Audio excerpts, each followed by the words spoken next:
अस्सलाम वालेकुम। अच्छा जी, कल वाला होमवर्क थोड़ा सा एक अच्छा होमवर्क था, तो उसको डिस्कस कर लेते हैं। क्वेश्चन बैंक का पेज नंबर कौन सा है? वो जो क्वेश्चन 3 था, 300।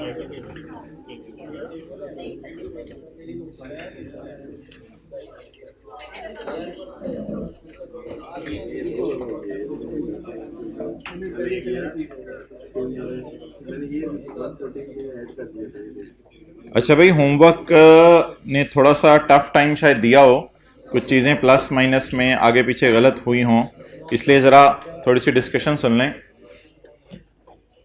क्वेश्चन नंबर 2, पेज 300 वाला। The financial statements of Bravo limited for the year ended 31 December 2013 are under finalisation and following matters are under consideration. बियाज प्लांट वॉज कमीशनड, यानी इस्तेमाल होना शुरू हो गया, एंड बिकेम ऑपरेशनल ऑन यकम जुलाई 2008। यकम जुलाई 2008 को प्लांट इस्तेमाल होना शुरू हो गया at a cost of 130 million. अच्छा, याद रखिएगा हमारा जी एन एंड 31 दिसंबर है। At the time of commissioning, यानी जिस वक्त इंस्टॉल हुआ, इसकी यूजफुल लाइफ और इसकी पीवी ऑफ डिसमेंटलिंग वॉज 20 साल एंड 19 मिलियन रिस्पेक्टिवली। तो हम ना साथ साथ ही पेपर में वर्किंग में फ्यूचर वैल्यू निकाल लेंगे, फेयर वैल्यू नहीं, फ्यूचर वैल्यू। फ्यूचर वैल्यू ये कितने साल बाद है?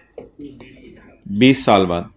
तो 19 इंटू 1.1 रेज टू पावर -20 की बजाय +20,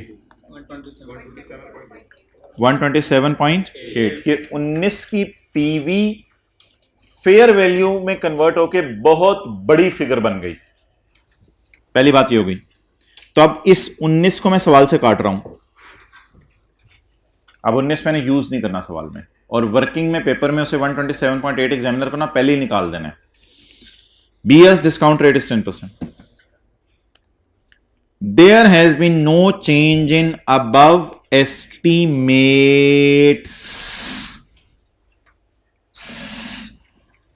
there has been no change in above estimates. ऊपर वाले एस्टिमेट में चेंज नहीं आई टिल 31 दिसंबर 13। ना लाइफ बदली, ना लाइफ बदलने का मतलब ये नहीं होता रिमेनिंग लाइफ नहीं निकालनी। रिमेनिंग लाइफ निकालनी होती है। लाइफ बदलने का मतलब होता है टोटल लाइफ 20 साल रही है, रिमेनिंग स्टिल निकालनी है। लाइफ बदलने का ये कोई मतलब ना ले लीजिएगा कि लाइफ ही नहीं निकालनी, रिमेनिंग लाइफ निकालेंगे आप। ना लाइफ बदली 20 साल से, ना मजदूरों के पैसे बदले, एक्सेप्ट, ये क्या बोंगे मारा, कहते 13 तक चेंज नहीं आई, एक्सेप्ट 13 से पहले चेंज आ गई है। इसका मतलब है 13 तक चेंज आई है, एक्सेप्ट फॉर डीकमीशनिंग। एक्सेप्ट का मतलब है 13 से पहले भी चेंज आई है कोई। पहले तो क्या उसने डराया हमें, कह के there has been no change till 13 except. मैं किसी बच्चे को क्लास में नहीं आने दूंगा, ये सुन के आप डर गए। एक्सेप्ट जो अच्छे बच्चे हैं सारे आ गए। अच्छा, किसी बच्चे को क्लास किसी एस्टीमेट में चेंज नहीं आई, एक्सेप्ट डीकमीशनिंग का एस्टीमेट जिसकी पीवी 25 मिलियन है। तो यकम जुलाई 13 को खड़े होकर इसकी पीवी कितनी है बोले? 25 मिलियन। इसका मतलब है चेंज आ गई है, लेकिन हमें पीवी नहीं चाहिए, हमें क्या चाहिए? एफवी। अच्छा, मुझे बताएं कि इस डेट पे खड़े होके 30 जून 9, 30 जून 10, 30 जून 11, 30 जून 12, 30 जून 13 कितने साल गुजर चुके हैं? अभी मैंने सवाल का सोल्यूशन नहीं खोला, मैं यहीं से मोटा मोटा फिगर्स को सही करके जा रहा हूं। कितने साल गुजर चुके हैं? 5 टोटल। इस दिन की, जिस दिन की उसने पीवी दी है, उस दिन खड़े होके अगर मैं फ्यूचर वैल्यू निकालना चाहूं तो कितने साल रहेंगे डिसमेंटल होने में? 15 साल। तो यहां भी मैं एज इट इज इसको कॉपी करूंगा, कंट्रोल सी कंट्रोल वी, मर्जी यार आपकी, पता नहीं कहां चला गया। अच्छा, तो इस फॉर्मूले को कॉपी करके, लेकिन अब रेज टू पावर 20 साल या रेज टू पावर 15 साल, तो सवाल को कितने लोगों ने साथ साथ सही कर लिया था? ओके,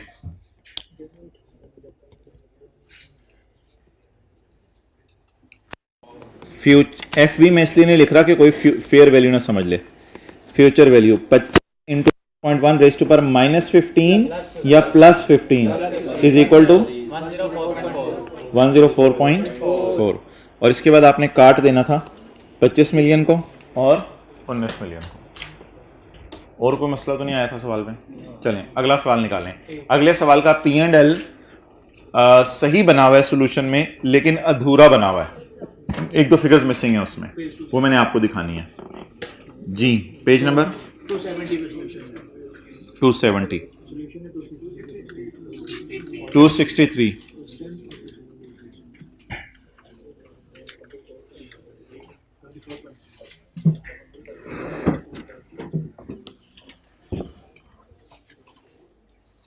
सनी कॉरपोरेशन, चलो भाई जल्दी कर लो इस क्लास में जो भी करना है।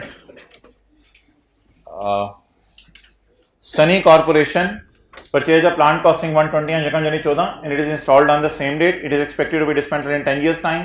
Discount rate is इतने, dismantling की फ्यूचर वैल्यू दी हुई है, life of plant is 10 years, straight line method over its useful life. अच्छा जी, यार इसके साथ 140 के साथ ये तो नहीं लिखा हुआ था net of restoration, net of dismantling, net of D installation? तो फिर इसमें कितने लोगों ने वो फिगर डाल दी थी सॉल्यूशन करते हुए घर में? तो लिखें, इसके साथ नेट नहीं लिखा हुआ, इसलिए डायरेक्ट इसी फेयर वैल्यू को यूज करना था। पिछली दो क्लासेस में हमने इसको यूज नहीं किया, पिछली दो में हमने प्रेजेंट वैल्यू भी डीकमीशनिंग की डाली थी, क्योंकि उधर क्या लिखा हुआ था? नेट लिखा हुआ था। तो लिखें इसमें नेट नहीं लिखा हुआ, इसलिए इसी 140 को यूज करेंगे, को बढ़ाने बढ़ाने की जरूरत नहीं है इसे, ये ऑलरेडी ग्रॉस है, already gross, because question is silent.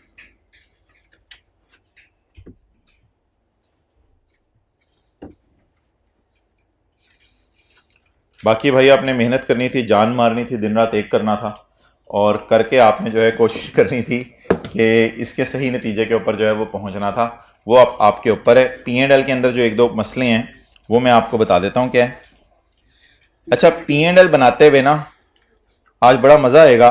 मैंने आपको कल ना असल में वाइट बोर्ड पे ज़्यादा बेहतर समझाया नहीं जा सक रहा था, स्क्रीन पे ज़्यादा बेहतर समझाया जाएगा। अगर P&L बनाना है ना, P&L, तो 14 के P&L में डेप्रिसिएशन और इंटरेस्ट जाएगी। देखिएगा बहनें आमने सामने ही हमेशा हुआ करेंगी। 15 के P&L में डेप्रिसिएशन और इंटरेस्ट, 16 के P&L में डेप्रिसिएशन और इंटरेस्ट, 17 के P&L में डेप्रिसिएशन और इंटरेस्ट। दो दफा जाने, हाँ एक, अच्छा 18 में दो दफा जाने। 18 के P&L में डेप्रिसिएशन और इंटरेस्ट, और 18 के P&L में डेप्रिसिएशन और इंटरेस्ट। ये तो P&L में जाने जाने थे। जो चीज पेपर में भूलने वाली थी ना, वो मैंने कहा था दो लाइनें हैं, एक रिवैल्यूएशन सरप्लस या लॉस वाली लाइन, और एक चेंज इन, जिसको सॉल्यूशन में इंक्रीज या डिक्रीज इन प्रोविजन के नाम से लिखा हुआ है। चेंज इन एस्टीमेट में क्लास में लिखता था। अब वो वाली लाइनें मैं जरा ढूंढना शुरू करता हूं। एक ये चेंज इन एस्टीमेट वाली, और एक ये तीन लाइनें अगर आप हाईलाइट कर लें तो ये आपको हेल्प आउट कर देंगी for the purpose of preparing P&L। क्योंकि डेप्रिसिएशन इंटरेस्ट अल्लाह का शुक्र है कोई बंदा भी नहीं भूलेगा, लेकिन P&L में, सरप्लस में, OCI में क्या जाना है वो भूल सकता है बंदा। अब इन एंट्रीज को करते हैं और देखते हैं P&L में क्या जाना है। Asset debit surplus in OCI, तो P&L के नीचे जो OCI बनता है उसमें पॉजिटिव साइन के साथ ये जाता अगर 14 का P&L OCI हमसे मांगा होता। ये फिगर जानी थी OCI में। इधर बनाया था P&L, इधर बनाया था OCI, इन दोनों का नाम रखा था SOCI। तो OCI में जाना था 23.67 पॉजिटिव। अगला ये कौन सा कॉलम है? Surplus in OCI debit and provision credit. Surplus in OCI debit, provision credit, what does it mean? कि 17 के पी एंड एल में, किस पी एंड एल में, 17 के पी एंड एल में नेगेटिव 2.33 जाना था in OCI. Is it so? Provision credit surplus in OCI debit negative sign के तौर पे जाएगा, और नुकसान डेबिट. तो इस पी एंड एल को आप सही कर ले जो 18 का बना हुआ है. इसमें एक तो वो लॉस नहीं आया हुआ, ये पी एंड एल है और ये OCI है. एक तो वो जो लॉस आया था कितना 24.25 और OCI में 13 point positive negative revaluation surplus slash loss. ये गलती जरा सोल्यूशन में सही कर लें.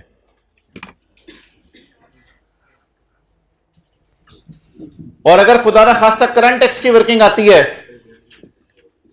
तो कितनी चीजें उल्टानी है? चपेट मारूं 4 चीजें क्यों उल्टानी है भाईजान? पीबीटी से शुरू करते हैं, पीबीटी से शुरू करते हैं, उससे से पीबीटी तक पहुंचते हुए 3 चीजें माइनस हो चुकी होंगी. अकाउंटिंग डेप्रिसिएशन में इंटरेस्ट भी, लॉस भी, इनको उल्टा के माइनस क्या करना है? सिर्फ टैक्स वालों के डेप्रिसिएशन, क्योंकि टैक्स वाले कोई अंदाजे अंदूजे नहीं बदलते, सिर्फ टैक्स वालों की डेप्रिसिएशन माइनस करनी है. ऐसे ही हिंट के लिए लिख लें, अगर करंट टैक्स की वर्किंग आ जाए तो इन तीनों को उल्टा के टैक्स डेप्रिसिएशन माइनस करनी है.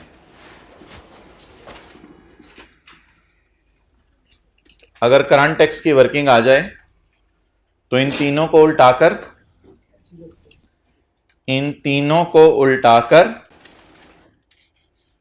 एक फिक्रा में डरते डरते बोलने लगा हूं, इन तीनों को उल्टाकर 12 माइनस करना है.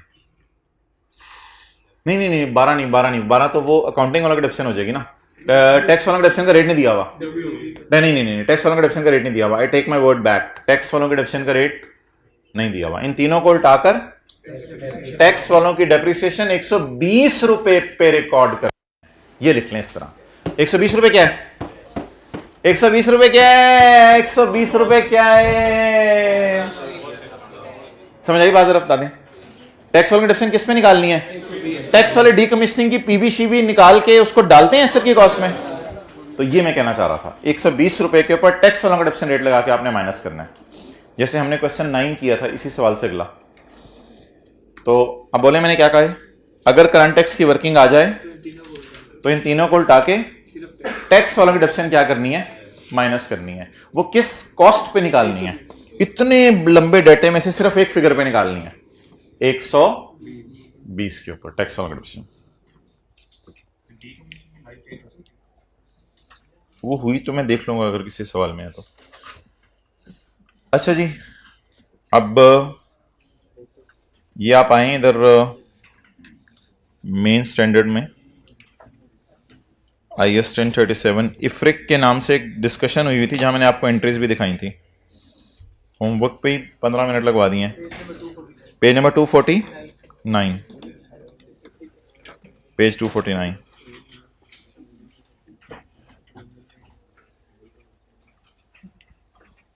यार ये थ्योरी पढ़ लें, कोई MCQ आ जाए तो हमें आती हो.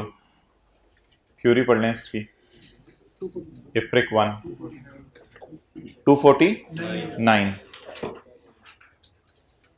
इफ्रिक 1 एक इंटरप्रिटेशन है, applies to change in measurement of any existing dismantling and restoration of site पर मिलती जुलती liabilities that is both recorded. Recording क्या होती है उसकी? Asset debit, provision credit, debt is both recorded. जैसे ROU डेबिट होता था, लीज लाइबिलिटी क्रेडिट होती थी. ROU debit, lease liability credit. Asset debit, provision credit. ये मैंने क्रेडिट लिखा है, ये मैंने डेबिट लिखा है. As a part of cost of PP and as a liability. तो ये जो एसेट की प्राइस है फिर इस पे IS 16 लगने लग जाता है और इसके ऊपर IS 37 लगने लगता है. और अ part of cost of right of use asset. ये क्या चक्कर है? लीज्ड एसेट को भी डिसमेंटल करना पड़ता है. लासानी वाला सवाल मैंने क्लास में करवाया हुआ, एक पास पेपर का सवाल मैंने आपको क्लास में करवाया था. तो अगर एक एसेट ऐसा हो जो कि लीज पे लिया हो उसको भी डी इंस्टॉल करना पड़ सकता है। ये डी इंस्टॉल करना किसकी जिम्मेदारी होगी? लेसी की लेसर की? लेसी की जिम्मेदारी होगी जिसने इंस्टॉल किया। द इंटरप्रिटेशन ये वाली addresses how the effect of following events that change the measurement of an existing DR and SL should be accounted for। ये चीज है DR and SL छोड़ने पड़े। A change in estimate of outflow of resources embodying economic benefit, example given cash flow। A change in estimated outflow, estimated outflow होता है future की dismantling.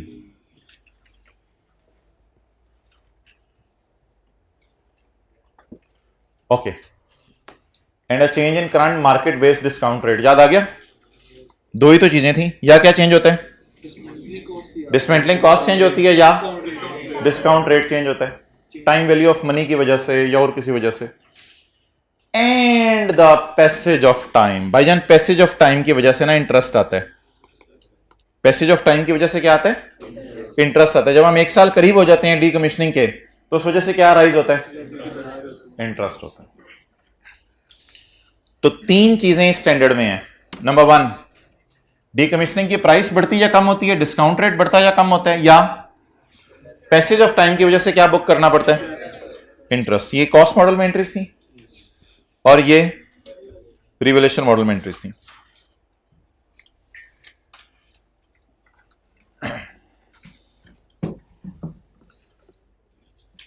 अच्छा,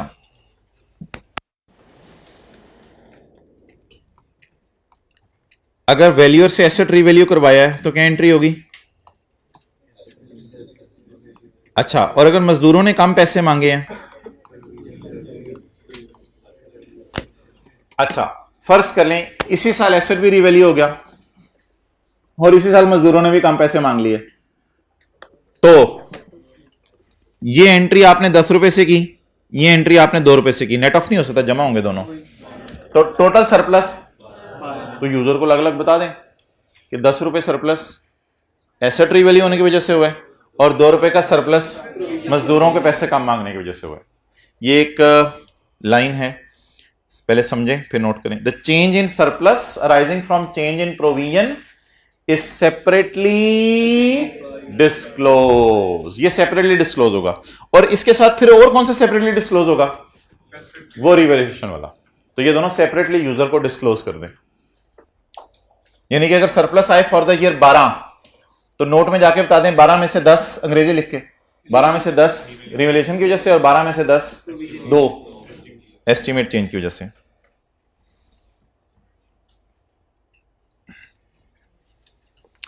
A change in provision is an indication that asset may have to be revalued. A change in provision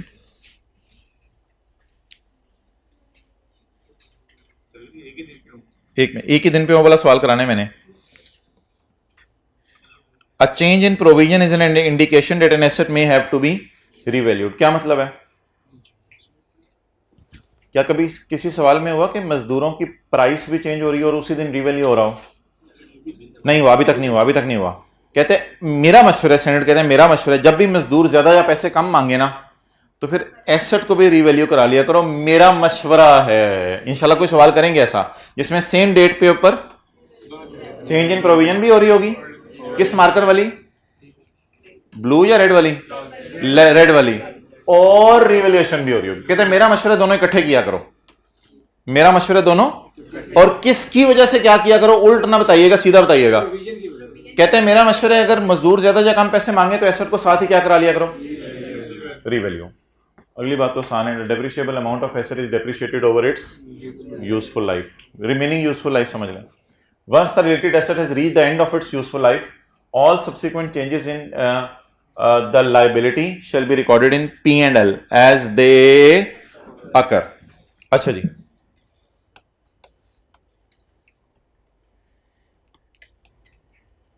asset की life end हो गई,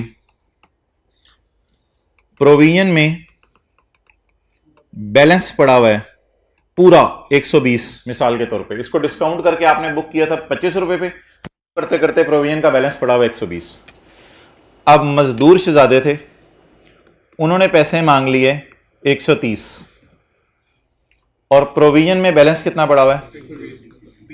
अब liability 120 की थी और खर्चा करना पड़ गया 130। अंग्रेजी पढ़ें जरा।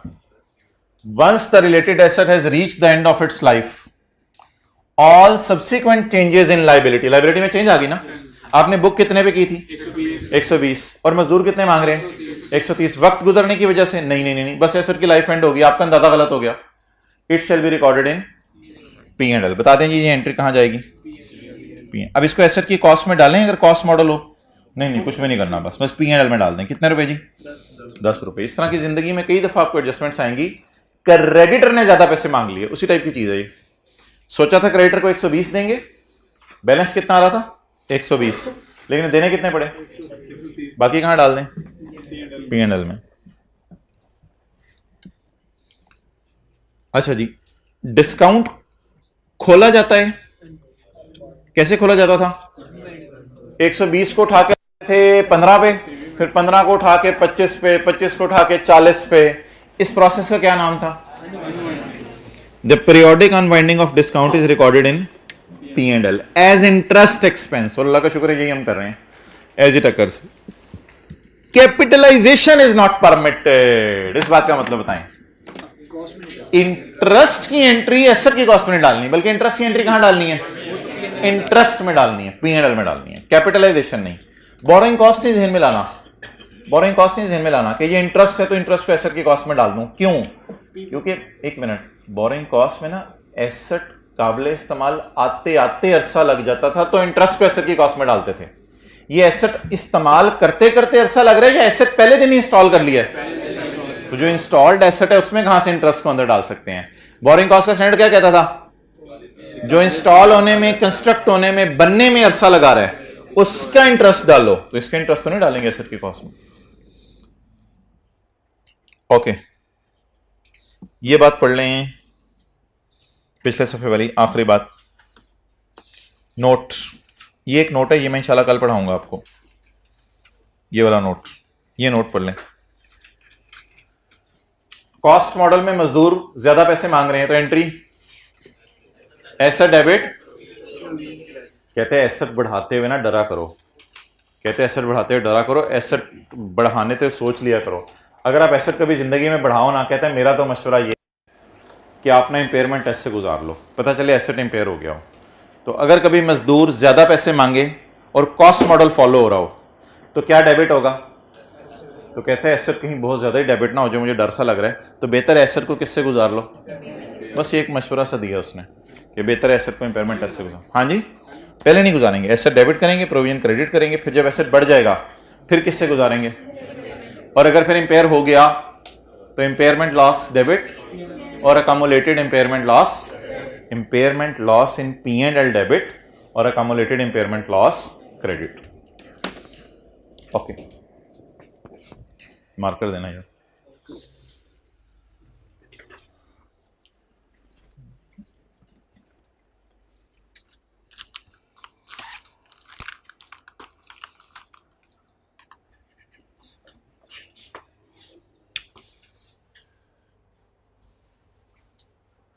रीस्ट्रक्चरिंग की प्रोविजन, ये जी हमारा आज का कॉन्सेप्ट है, रीस्ट्रक्चरिंग की प्रोविजन। रीस्ट्रक्चरिंग की मिसालें,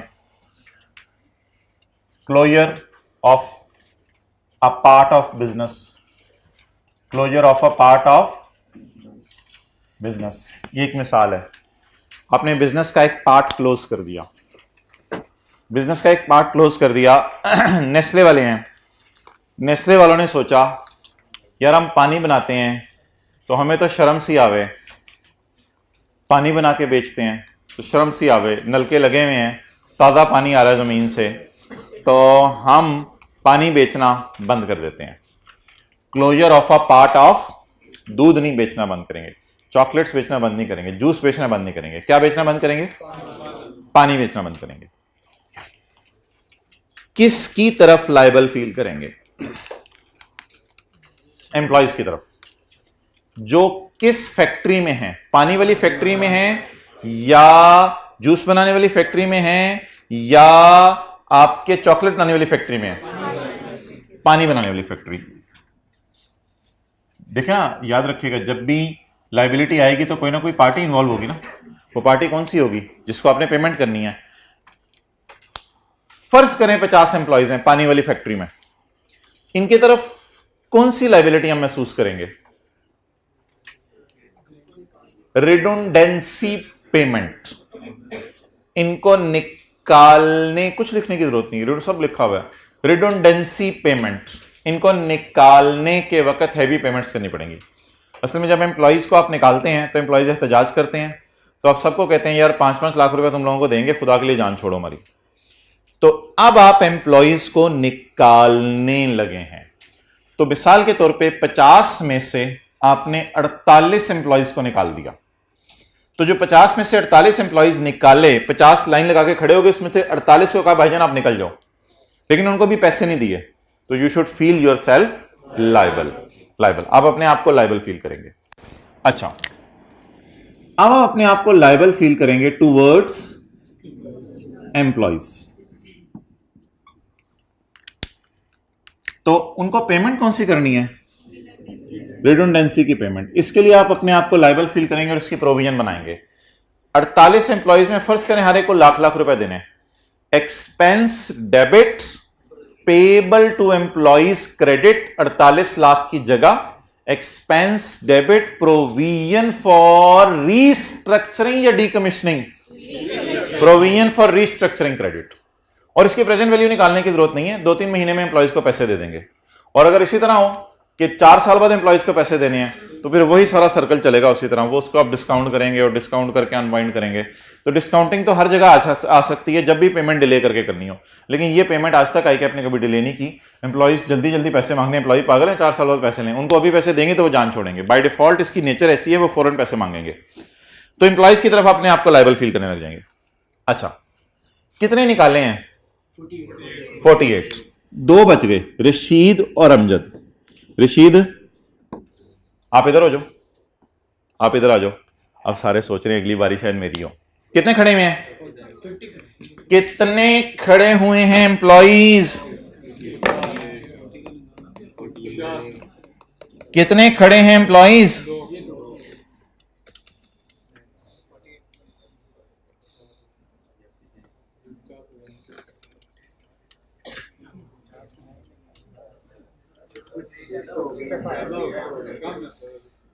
अच्छा जी, ये सारे एम्प्लॉयज खड़े हैं। इनमें से आपने रशीद को कहा शीदे बाहर आ जा,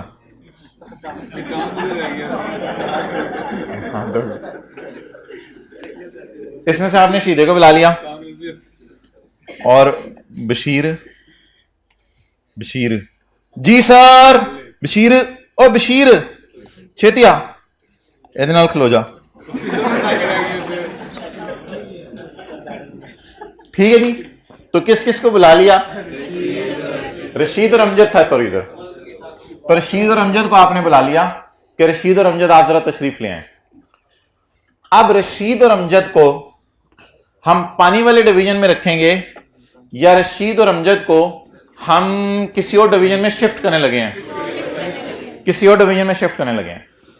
तो रशीद और अमजद के बारे में हमने यह सोचा है कि इनको जूस बनाने वाले डिवीजन में शिफ्ट कर देंगे।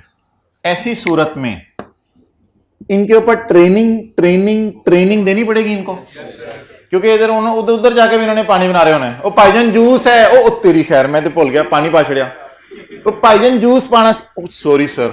तो इनको ट्रेनिंग देनी पड़ेगी, ठीक है। उसके बाद इनको न्यू सिस्टम्स लेके देने पड़ेंगे, क्योंकि हो सकता है नए कंप्यूटर की इनको जरूरत हो दफ्तर के अंदर, नई और चीजों की जरूरत हो, पुरानी चीजें सारी आपने किसी को इकट्ठी बेच दी हैं, तो इनको नए सिस्टम्स लेके देने पड़ेंगे। और हो सकता है ये नामी ग्रामी लोग हों, जैसे कॉलेजेस में कोई टीचर नहीं होते नामी ग्रामी, वो दूसरे में शिफ्ट हो रहे हो, तो दूसरे कॉलेजेस वाले उनकी एडवर्टाइजमेंट करते हैं। तो हो सकता है ये बंदा नामी ग्रामी हो और नेस्ले के बैक एंड के ऊपर रशीद का नाम हो कि रशीद पानी वाले डिवीजन में ना, तो पानी वाला डिवीजन अपने पांव पे खड़ा है, वरना तो ये कब तक गिर चुका होता। तो अब ईद की एडवर्टाइजमेंट की जाएगी कि भाईजान रशीद जूस बनाने वाले डिवीजन में आगे आप देखना लोकल सेल की बजाय एक्सपोर्ट सेल भी शुरू हो जानी है, और जो बाइडन ने कहना है कि पाकिस्तान का नेस्ले का मैंगो जूस पीना है मैंने, तो एडवर्टाइजमेंट वगैरह भी होंगी, लेकिन ये प्रोविजन का पार्ट नहीं बनेगी, ये लाइबिलिटी नहीं है आपकी, क्योंकि the logic is these will help in future business. ये किस बिजनेस में हेल्प करेंगी? फ्यूचर के बिजनेस में। ये फ्यूचर बिजनेस में हेल्प करेंगी, इसलिए इन लाइबिलिटीज को आपने रीस्ट्रक्चरिंग की लाइबिलिटीज का पार्ट नहीं बनाना। चलें जी, ये सारी अंग्रेजी हम पढ़ते हैं किसी जगह के ऊपर, और फिर उसके बाद आईकैप का सवाल करते हैं जी। Page number restructuring 229।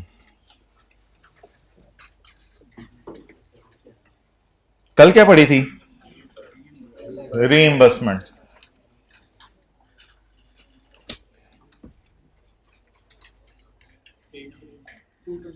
टू 29।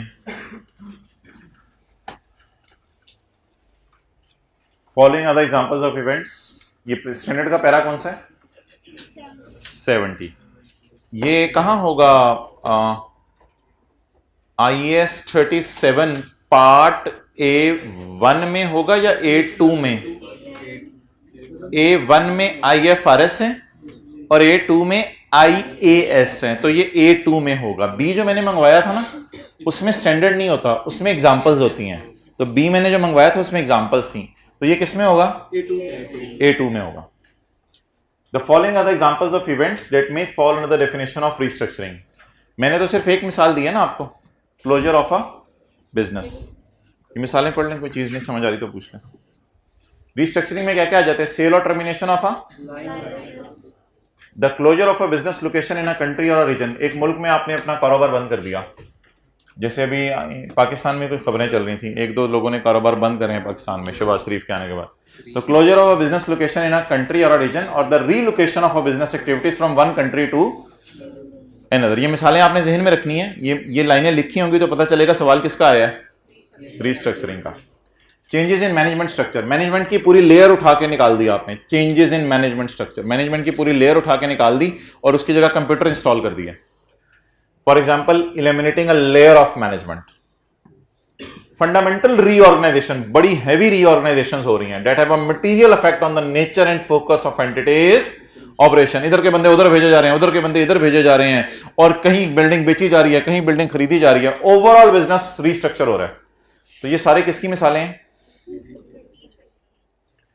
लेकिन एक बात याद रखिएगा कि रीस्ट्रक्चरिंग की कोई लीगल ऑब्लिगेशन नहीं होती, अनलेस के गवर्नमेंट आपको कह दे कारोबार बंद कर दो, वो तो फिर लीगल ऑब्लिगेशन बन जाएगी। रीस्ट्रक्चरिंग की जो आईके फ्रीक्वेंटली टेस्ट करता है वो कंस्ट्रक्टिव ऑब्लिगेशन होती है। और रीस्ट्रक्चरिंग की ऑब्लिगेशन कंस्ट्रक्टिव कैसे होती है? आप एम्प्लॉइज में अगर ऐलान ना करें और डायरेक्टर्स अपनी मीटिंग में सोच लें कि we are considering that we will close the water division but it is not announced to employees, तो बता दें जी, वो खाला के घर फुफो के घर रिश्ता करने वाली बात अगर आपको याद है, तो intentions are not obligations unless those are communicated. तो रीस्ट्रक्चरिंग में कम्युनिकेशन भी जरूरी है। किसको? इफेक्टेड पार्टी को। इफेक्टेड पार्टी कौन है? Employees. A constructive obligation arises when and only when there is a detailed formal plan of restructuring and it has raised a valid expectation in those affected that it will carry out the restructuring। ये दो लाइनें paper में आपने जरूर लिख के आनी है, जो मैंने हाईलाइट की हैं। स्टैंडर्ड में घर जाके हाईलाइट कर लीजिएगा। ये दो लाइनें आपने सवाल में लिख के आया करनी है, वो एग्जांपल्स नहीं सवाल में लिख के आया करनी है। ये दो लाइनें स्टैंडर्ड से उठा के आपने कॉपी पेस्ट करनी है। A constructive obligation to restructure arises when and only when, दो बातें पूरी हों, entity has a detailed formal plan for restructuring and it has raised a varied expectation in those affected। affect कौन हुए होंगे? it से क्या मुराद है?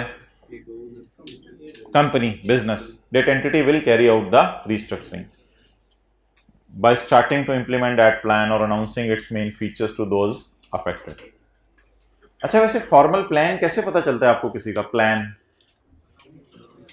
मैं मरी जा रहा हूं, मैं मरा जा रहा हूं।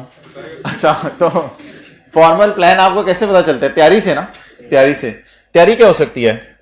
अगर पानी का डिवीजन बंद करना है तो तैयारी क्या हो सकती है? पार्ट्स, पानी के डिवीजन पे उंगली रखी जाएगी, इसको हम बंद कर देंगे। प्रिंसिपल लोकेशंस, गुजरांवाला में फैक्ट्री है, वो बंद करने लगे हैं। Location, function, approximate number of employees who will be compensated for terminating it's services, expenditures that will be undertaken, क्या क्या खर्चे होंगे हमारे, and when the plan will be implemented, और डेट, यानी किस दिन अनाउंस होगा। तो ये सारी बातें पेपर में लिखने की जरूरत नहीं होगी। लेकिन ये अगर ये सारी बातें हो रही हैं डायरेक्टर्स के दरमियान, तो what is this? Means it is a formal plan. अगर ये सारी बातें हो रही हैं तो प्लान बन रहा है। प्लान में क्या क्या डिस्कस हो रहा है? कौन सी जगह बंद करनी है, कौन कौन से फंक्शन बंद करने हैं, कौन कौन सी फैक्ट्रीज बेचनी है, खर्चे कितने आएंगे, किस डेट से बंद करनी है। लेकिन ये सारा प्लान बनाकर अगर कम्युनिकेट ना हुआ फिर नहीं होगा।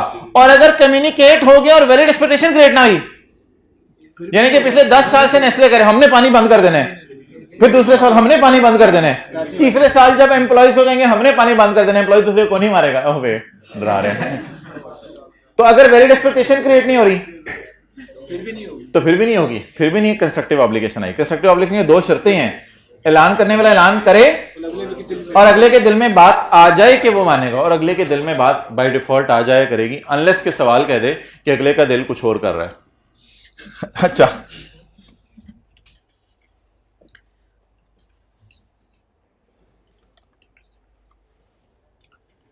अच्छा 78 को जरा छोड़ें और 79 को भी, 80 और 81 जरा देखें।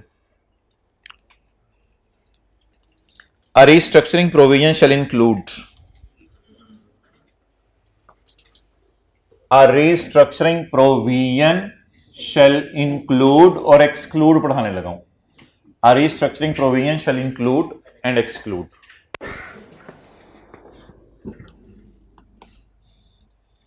ये भी नहीं पढ़े हमने। A restructuring provision shall include only the direct expenses arising from restructuring। Direct expenses कौन से होते हैं? Which are those that are both, इस खर्चे में 2 बातें पाई जाएं, इस खर्चे में अगर 2 बातें पाई जाए ना तो इसको डायरेक्ट एक्सपेंस कहा जाएगा, यानी जरूरी खर्चा। रिडंडेंसी में 2 बातें पाई जा रही हैं। Is it necessarily entailed by restructuring, क्या ये रिस्ट्रक्चरिंग की वजह से आया या किसी और वजह से है? And not associated with ongoing activities. ये ऑनगोइंग एक्टिविटीज के लिए तो जरूरी बिल्कुल नहीं है, ऑनगोइंग के लिए तो इनको रखे अलग करके।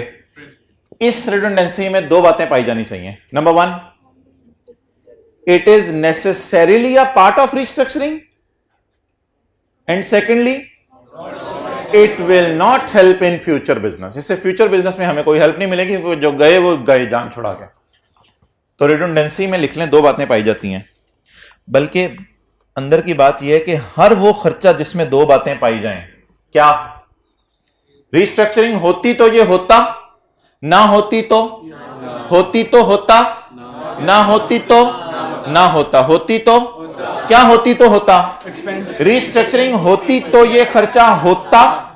रिस्ट्रक्चरिंग लड़की है, मोनस है, रिस्ट्रक्चरिंग होती तो ये खर्चा होता, और अगर रिस्ट्रक्चरिंग ना होती, होती बरादरी भी होती है, तो ये खर्चा ना होता। और दूसरी शर्त क्या पाई जानी चाहिए? इससे ऑनगोइंग बिजनेस में हेल्प नहीं मिलेगी। ठीक है, okay next. A restructuring provision does not include, तो ये does not include such cost such as, liabilities में क्या क्या चीजें नहीं डालनी। अब आई कैप उसी तरह लिस्टें दे देते हैं, जैसे फिक्स में नहीं लिस्ट देता था, इंस्टॉलेशन, ट्रांसपोर्टेशन, क्या क्या चीजें ऐसे कॉस्ट में डालनी है क्या नहीं डालनी, उसी तरह की लिस्ट आ जाया करेगी। रिट्रेनिंग और रिलोकेटिंग कॉन्टिनिंग स्टाफ, कॉन्टिनिंग कौन है? अमजद और बशीर, उनकी मार्केटिंग भी करनी पड़ सकती है, और उनको investment in new system and distribution networks organisation के होंगे, उसके अंदर को इन्वेस्टमेंट्स करनी पड़ेंगी। ये कौन से इंप्लॉयज हैं? जाने वाले 48 या बचे हुए 2? ये जा रहे हैं 48 और ये बचे हुए हैं 2, 2 बच्चे नहीं, बचे हुए 2।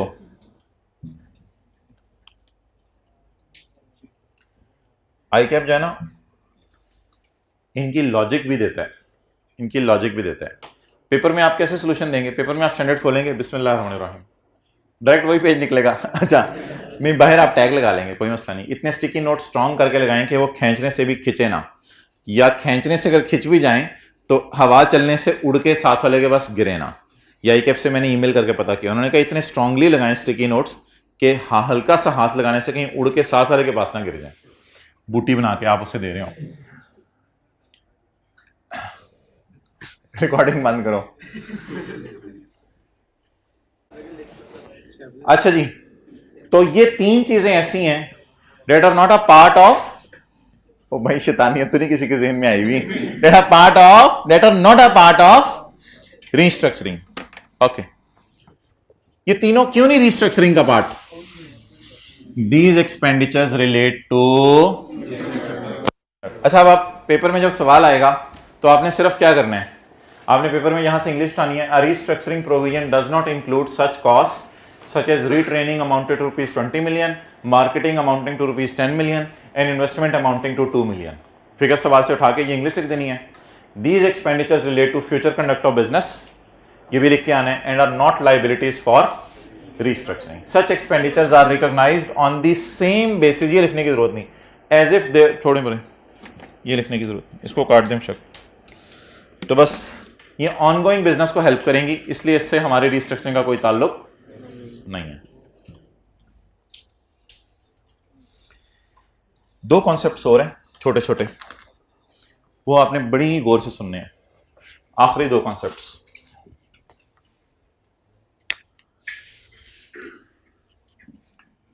Future operating loss, future operating loss.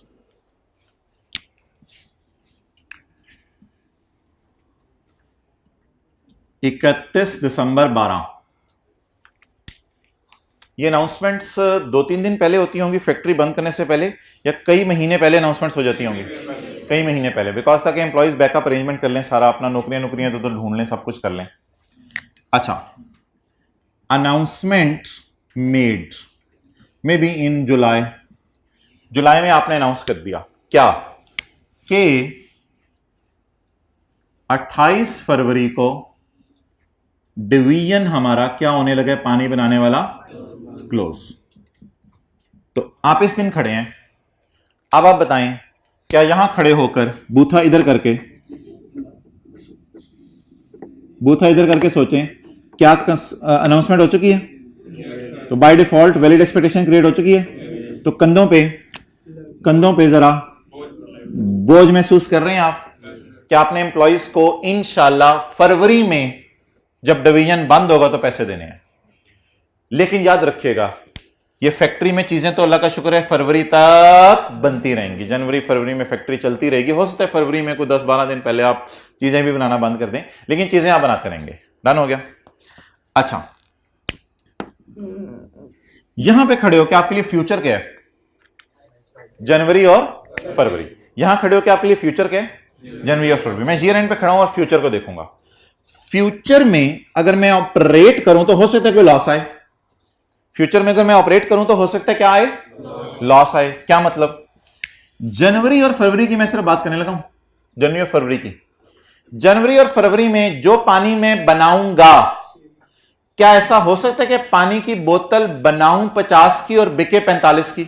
Is it possible? लेकिन मैं क्योंकि ऐलान कर दिए, मैं अनाउंस कर दिए मैं, तो मैं रिवर्ट बैक नहीं कर रहा। मैं कह रहा हूं यार इंशाल्लाह मैं बनाता रहूंगा, कोई मसला नहीं, या थोड़ा लॉस ही आ रहा है ना, बर्दाश्त कर लेंगे, लेकिन बस फरवरी तक ना खींच तान के किसी तरह फैक्ट्री को चलाओ। तो जनवरी और फरवरी खींच तान के, खिंच तरूक के, आप खींच खूंच के सोचे आपने कि मैंने इंशाल्लाह फैक्ट्री बंद नहीं करनी क्योंकि अनाउंसमेंट मैंने 28 फरवरी की कर दी है। क्या जनवरी और फरवरी में लॉस आ सकता है ये चीजें बनाने पे? क्या अगर आप फ्यूचर में ऑपरेट करेंगे तो ये लॉस आएगा? क्या इस लॉस की प्रोविजन बनाऊं? एनआरवी लॉस की तो प्रोविजन बनाते थे आप। एनआरवी लॉस 50 वाली चीज 45 में बिकेगी। मैं आपको कोशिश करता हूं एनआरवी लॉस और फ्यूचर ऑपरेटिंग लॉस में फर्क समझाने की, लग रहे समझ आ जाए। दिसंबर में ना आपने कुछ बोतलें बनाई थी उसमें से 2500 बोतलें, फैक्ट्री है ना, 2-4 बोतलें तो ना करें ना, दिसंबर में आपने बोतलें बनाई थी, उसमें से 2500 बॉटल्स आपके स्टॉक में पड़ी हैं। ये 2500 बॉटल्स फ्यूचर में 2 रुपए का लॉस देके जाएंगी फी बॉटल। It is called as NRV loss and it is book as per IAS 2, not as per IAS 37। It is book, ये बुक किया जाता है एनआरवी लॉस। लेकिन जनवरी में 10,000 प्लान है आपका बोतलें बनाने का, और फरवरी में भी 10,000 बोतलें बनाने का और आपका प्लान है। तो जनवरी और फरवरी में आपके बोतलें बनाने का प्लान है, और वो 10,000 बोतलें जो आपने बनानी है 20,000 ये बना ली हैं, बनाएंगे। बनाने पर लॉस आ गया है, आ सकता है। मुर्शिद ने कहा चाय छोड़ दो, मैंने मुर्शिद छोड़ दिया। अजीब सी बात है, मुर्शिद ने कहा चाय छोड़ दो, मैंने। अच्छा, कोई मुझे डरा रहा है कि जनवरी फरवरी में नुकसान मैं बोतलें बनाना छोड़ सकता हूं। इरादा नहीं है छोड़ने का, छोड़ सकता हूं ना, छोड़ तो सकता हूं ना। Can I avoid this loss? हाँ, मेरी नीयत है, भी मैंने करना नहीं है, बट 31 दिसंबर को खड़े होके होता 1-2 जनवरी को मैं सोचो चल यार बस बंद करें, तो can I avoid this loss? Yes, this loss can be avoided. Simple सी बात है। मैं आज खड़ा हूं, आप कॉलेज वालों को कहें यार हमें लग रहा है अगले सेशन में आपको लॉस आएगा, और तेरी मेहरबानी। नहीं, प्रिंसिपल साहब अगर आप फ्यूचर में ऑपरेट करें ना, जरा करके देखें, फ्यूचर में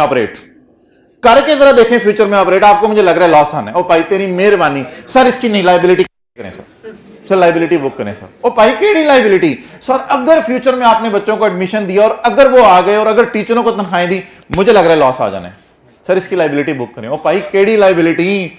जिगर मैं कॉलेज ही बंद कर दूंगा। और बता होना आराम है। अब कौन सी लाइबिलिटी? तो what is the difference between NRV loss? What is the difference between NRV loss and future operating loss? NRV loss क्या होते हैं? जो चीजें बन चुकी हैं और सस्ती बिकनी है उन पे जो लॉस आएगा। And what is future operating loss? जो बनी नहीं, बनेंगी और सस्ती बिकेंगी, उन पर लॉस आ सकता है। तो 10,000 यूनिट्स और 10,000 यूनिट्स, इन पे कौन सा लॉस आएगा? और जो प्रोडक्शन प्लान है मेरा, ये प्लान है मेरा बनाने का, इन पर जो लॉस आएगा future operating loss. Which loss is avoidable and which is not avoidable? It is avoidable. It is, एक मिनट, अंग्रेजी, identifiable future operating losses up to the date of identifying future operating losses up to the date of, up to 28 February are not included in provision, are not included in. ये कल हम पढ़ेंगे, unless के contract ही onerous हो जाए। ये कल हम पढ़ेंगे, अनलेस के कॉन्ट्रैक्ट ही ऑनरस हो जाए। काटना नहीं आपने अभी। तो इंग्लिश का फिक्रा याद नहीं करना, स्टैंडर्ड खोल के बस लिखना है। फिक्रा जरा पढ़ लें 2-3 दफा। Identifiable future operating up to 28 February. Up to 28 फरवरी की जगह बेहतर लफ्ज है from 1 January till 28 February are not included in provision. Note कर लें, ये FOL है, नो लाइबिलिटी। और यार देखें ना, अगर लाइबिलिटी आप बुक भी करें तो किसकी तरफ लाइबल है? नहीं, मजदूरों की तरफ तो लाइबल नहीं, ये तो बोतलें बनानी है यार। किसकी तरफ लाइबल है? तो लाइबिलिटी में पार्टी भी होती है ना कोई दूसरी, तो लाइबिलिटी में पार्टी कोई नहीं नजर आ रही दूसरी, अब बोतलें ही ना बनाए।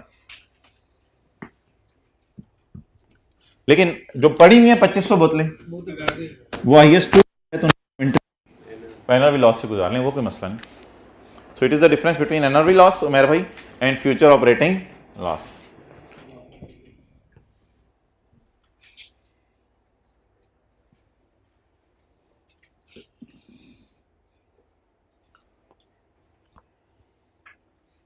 चलें जी, आगे बढ़ें।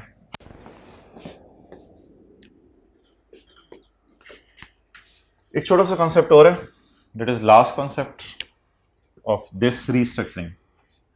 28 फरवरी को मशीनें बिकनी है, बिकनी या नहीं बिकनी? जल्दी बताएं। फैक्ट्री बिल्डिंग बिकनी या नहीं बिकनी?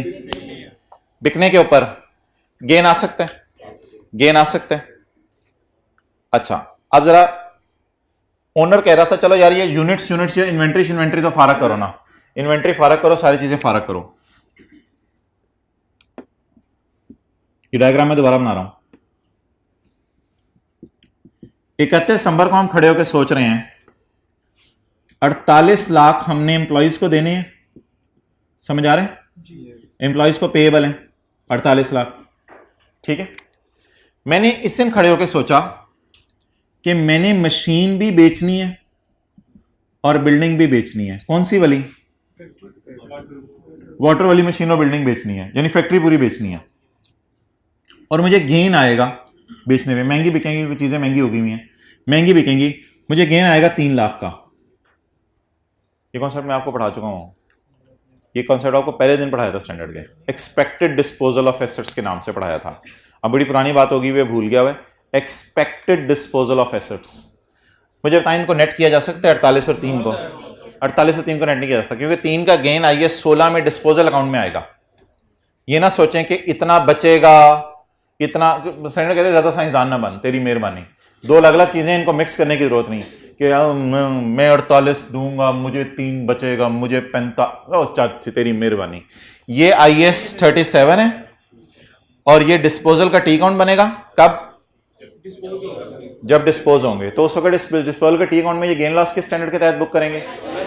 IS तहत। ये आगे है गेन या एक्सपेक्टेड है गेन? सबर एक दफा पढ़ लेने दे मुझे। एज रिक्वायर्ड बाय पैरा 51, कहते तुम्हें याद ना हो तो तुमने पहले पढ़ा हुआ है, हमें नहीं याद, चलो छोड़ो फिर।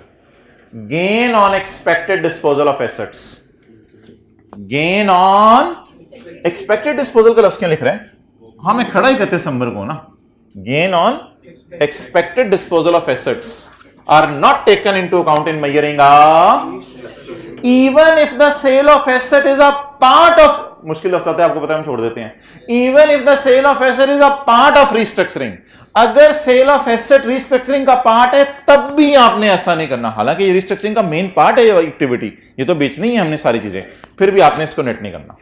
तो लिखें ये डायग्राम, पैरा 83 चल रहा है ना, तो 48 में से 3 माइनस नहीं करेंगे, बस ये लिख लो, 48 में से 3 माइनस नहीं करेंगे।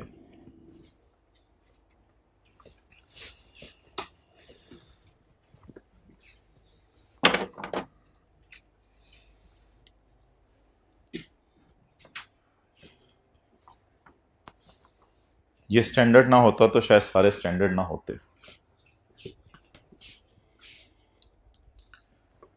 अच्छा ये स्टैंडर्ड कैसे बनते होंगे? यानी एक कमरे में बैठते होंगे 15 अकाउंटेंट, बाहर निकलते होंगे, स्टैंडर्ड बना होता होगा।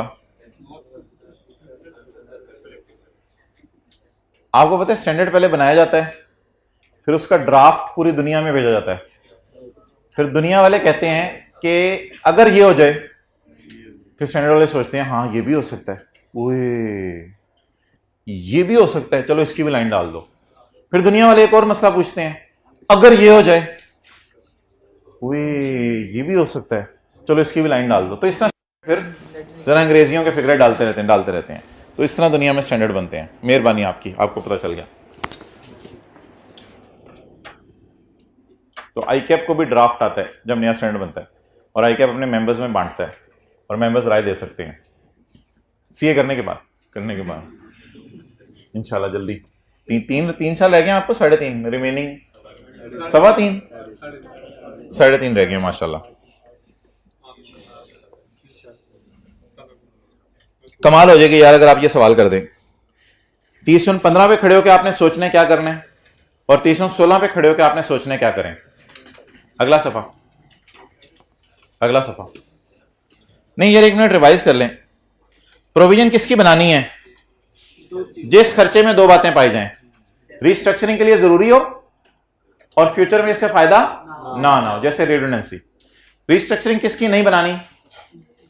रीट्रेनिंग, रीलोकेशन की, मार्केटिंग वो जो 2 बंदों की है, 2 बंदों के लिए नए सिस्टम खरीदने हैं क्योंकि इससे फ्यूचर बिजनेस को फायदा होगा। आइडेंटिफाइड ऑपरेटिंग लॉसेस की प्रोविजन नहीं बनानी, और फ्यूचर गेन्स को नेट नहीं करना। ये कुछ 4-5 चीजें हैं, तो इनकी बुनियाद के ऊपर। और ये वाला पैरा याद है, a constructive obligation arises when and only when, ये तो पैरा पता है ना। अब ये दोनों सारे जहन में कॉन्सेप्ट रख के ट्राई करें जरा। क्वेश्चन नंबर 11,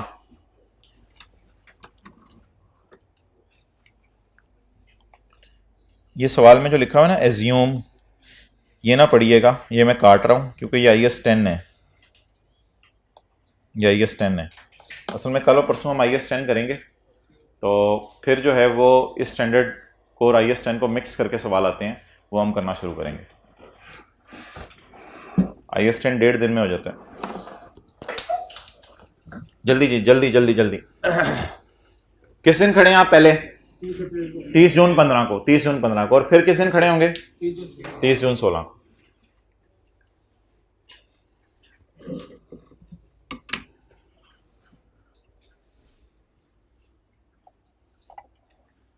जल्दी करें।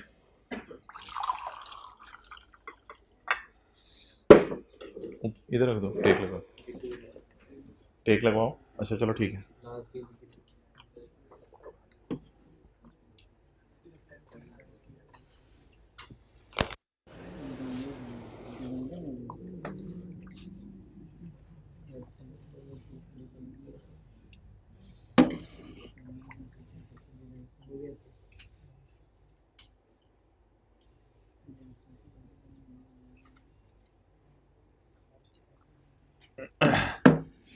चलें जी। The following information pertains to Neptune Limited, which is engaged in the manufacturing of batteries and chemicals. कितनी चीजें बना रही है? दो। क्या बंद करने का सोचा है?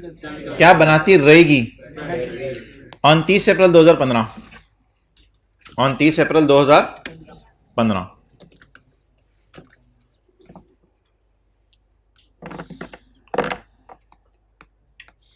मेरा ईयर एंड क्या है?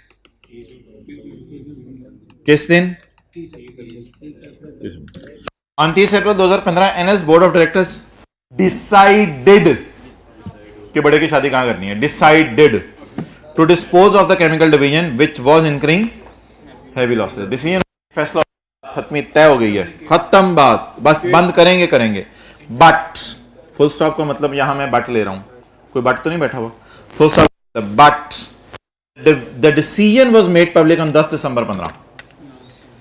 But the decision was made public on 10 December 15। यहां खड़े होकर मुझे बता दें, मैंने डिसीजन कम्युनिकेट कर दिया हुआ था? कम्युनिकेट किया था डिसीजन। 30 जून 15 का मैं क्या जवाब दे के आऊंगा? ना, मैं जवाब दे के आऊंगा, अ constructive obligation restructuring is only when and when there is a detailed formal plan for restructuring and it has raised a valid expectation in those affected that it will carry out the restructuring. Full stop. As in this case, no formal announcement has been made, so no provision should be recorded for cost of restructuring. ये मेरे साल का जवाब हो जाएगा। किस साल का? 30 जून 15 का। Because no decision has been. अब ये फायदा होगा स्टैंडर्ड खरीदने का। आगे चलें। नेक्स्ट एंड कितने के हो गए आप? 52-50 के, और पिछले में कितने के लिए हैं? 29-50 के। खैर ऐसे ये फाइनल में भी यूज होंगे ना, आप उसको डेप्रिशिएट कर लेना। आप इसको रेवेन्यू एक्सपेंडिचर बना रहे हैं, इसको कैपिटल एक्सपेंडिचर बना लें। FR1 में भी यूज होते हैं रिट्रोस्पेक्टिवली। अच्छा, तो the decision was made public on 10 December 2015। Decision का पब्लिक हो गया था, तो इसका मतलब है कि हमारे साल तो कोई ऑब्लिगेशन नहीं थी, तो हम मजे से चारपाई पर सो जाएं, हम मजे से चारपाई पर सो जाएं। और क्योंकि we are not obliged to anyone, so आप हमारे कंधे फील कर रहे हैं खाली खाली हैं।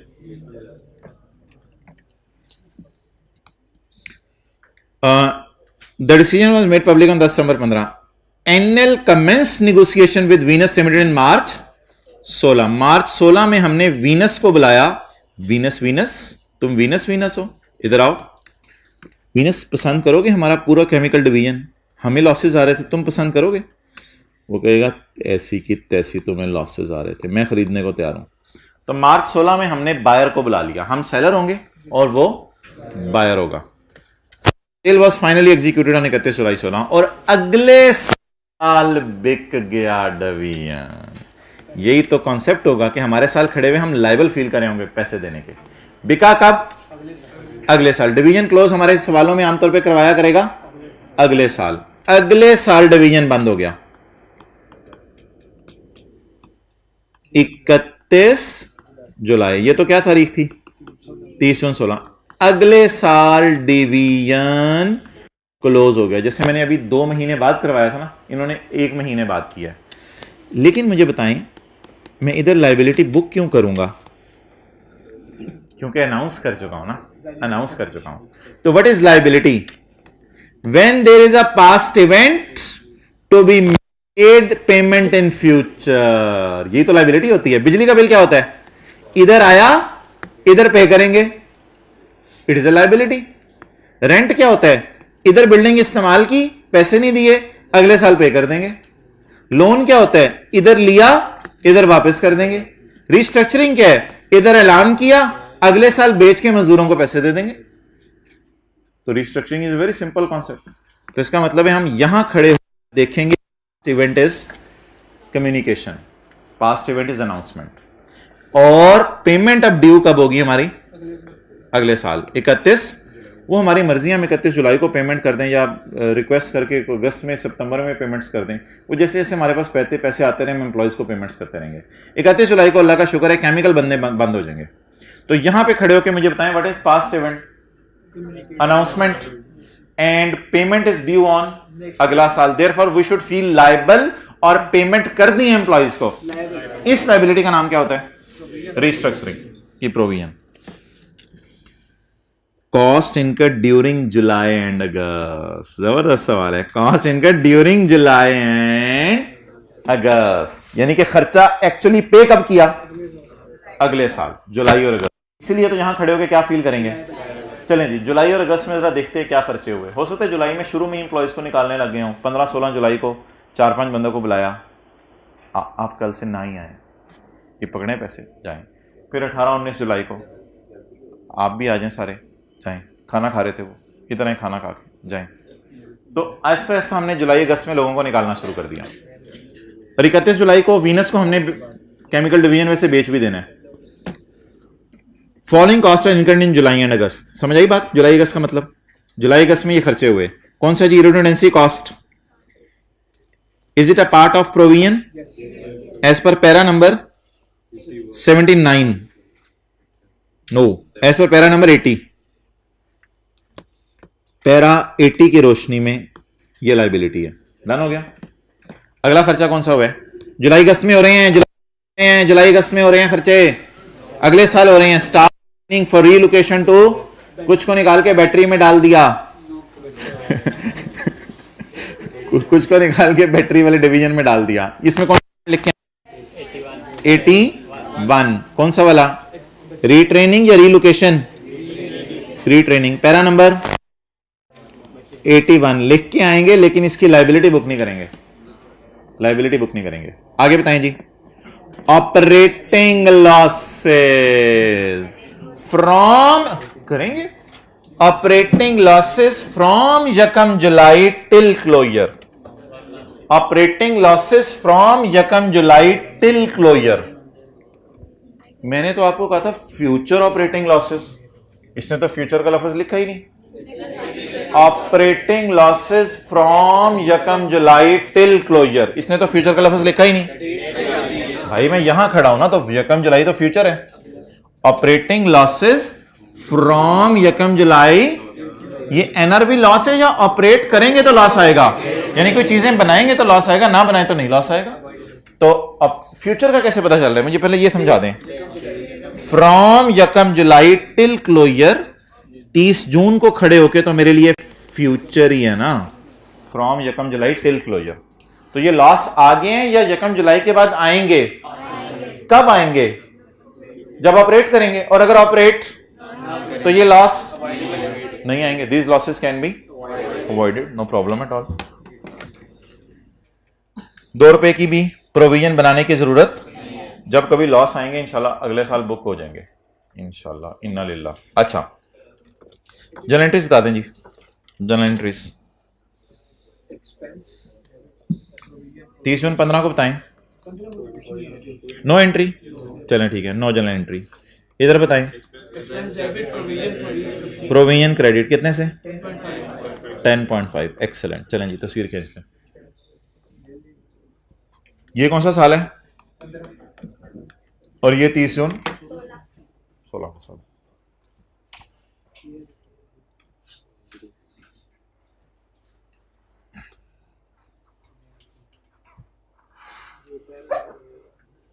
चलें ठीक है, आधा मिनट ले लें, को नोट करना है किसी ने तो जल्दी जल्दी।